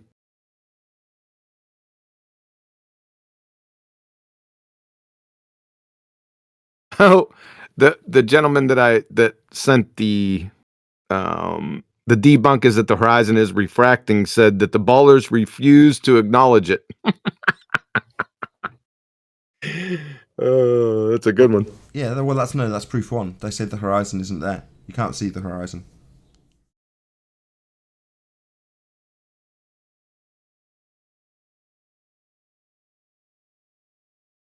Just in case anybody else uses that. There it Real is. lumberjack watering holes and start putting their feeble Tootsie Roll dick moves on the real lumberjack women.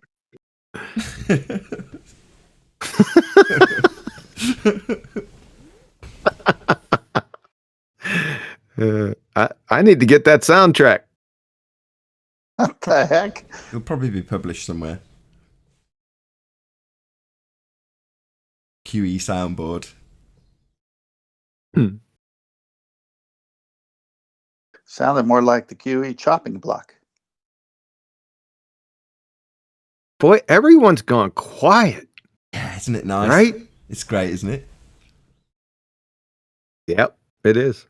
Now we just have to deal with the scrags and, bottom of the barrel arguments from flat earthers about ether.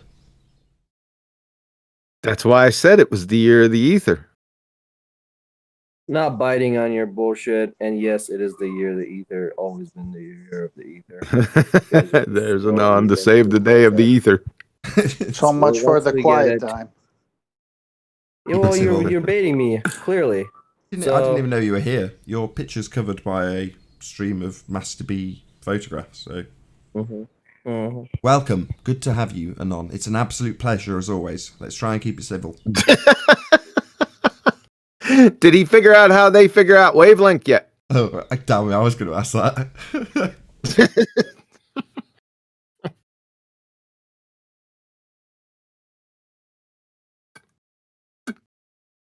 Go ahead.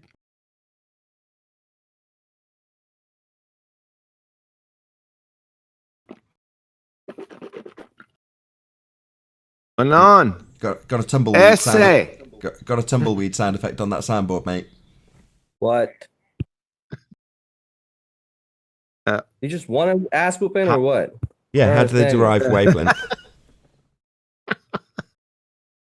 Go ahead, Nathan, ask him. How did they derive wavelengths? Where did you get that concept How did they come from? up with the fabric of space-time? I don't give a shit. You don't care. But that's the wave you're talking about when you say light's a wave. No, the wave that I'm talking about. Do you want to see the video I did in my kitchen? Here, let me find the link. You probably won't show it. Everyone's in I'll their show kitchen. You where I came up with the wavelength. Can you how long's the video? Got about 3 minutes left on this after show. Okay, well, why don't I wait for later because I got to go on my iPhone. I want to give you a proper time. That's all I'm saying. I don't want to rush you if you've gone to the effort of doing something. I'd rather you get a chance to present it properly without interruption, without me rounding out the show over the top of you. Yeah, so I'll just wait next time. I still have more things to do. Fair enough. Well, whenever you're ready, there's no rush, but I'm looking forward to it. But it might help your argument if you look into where wavelengths were derived from. Just to explain it. I mean, if you know it so well, just tell me. We have. We've gone way past that. That was 8 months ago when we were explaining it to you. We have. Go ahead. We have. And we've dedicated it to several dedicated 3 shows. minutes? But now we're at the point where it's humorous to say, look, given that we've explained it to you and dedicated several shows to exactly that, why you wouldn't know it or look into it. And we've even told you, we've said go to this particular video at this particular point, and you didn't.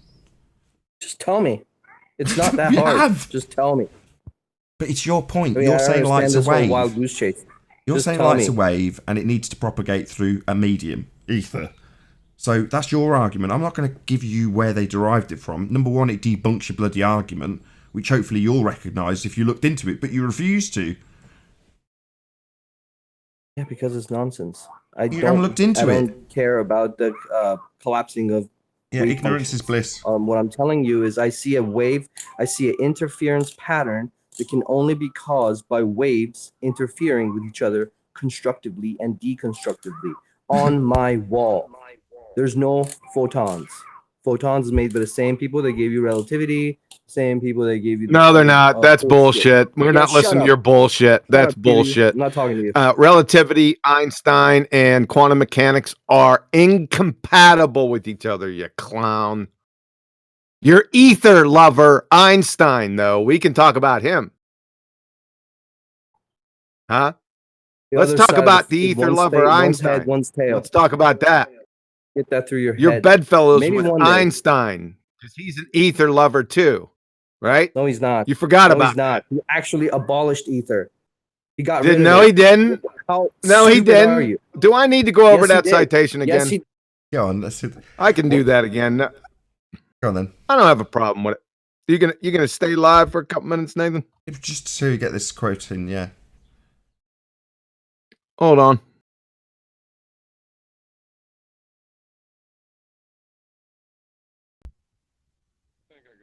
I I got it. 1 second. Yep. I got it. Do you want me to post it in Master B or just read it? Post it in Master B as a picture. I can just put it straight on. As a picture? Or whatever you do. The ether and Einstein. 1 second.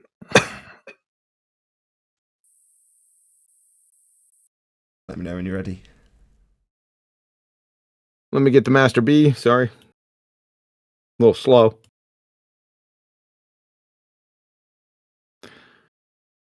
All right. Okay, I'll just read it then, right? Okay. Albert Einstein, Ether and the Theory of Relativity, 1920. He says, we may say that according to the general theory of relativity... There's somebody interrupting me again. Right, it's the guy with the soundboard. I've stuck him on mute. The Ether and Einstein, Albert Einstein, 1920, Ether and the Theory of Relativity. We may say that according to the general theory of relativity, space is endowed with physical qualities. In this sense, therefore, there exists an ether. According to general theory of relativity, space without ether is unthinkable. For in such space, there not only would be no propagation of light, but also no possibility of the existence for standards of space and time, measuring rods and clocks, in parentheses, nor therefore any space-time intervals in the physical sense. But this ether may not be thought of as endowed with the quality characteristic of ponderable media, as consisting of parts which may be tracked through time. The idea of motion may not be applied to it. End of citation. Any rounding out points to go along with it? Yeah, well, Anon was trying to bedfellow quantum mechanics and general theory of relativity, or Einstein's pseudoscience theories. They're directly contradictory to each other. They're incompatible. That's why Einstein was trying to debunk quantum mechanics. So, in all actuality, it's the tattooed Jabba the Hutt, Uncle Fester, Ken Wheeler, Albert Einstein, and Anon which are bedfellows. Thanks. And with that, I'll say another huge, massive, enormous thank you to all of today's Discord and G+ panels for making this after show possible.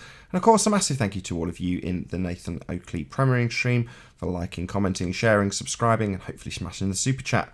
I've been Nathan Oakley, and I'll see you all in the next video. Oh, what a day! What a lovely day!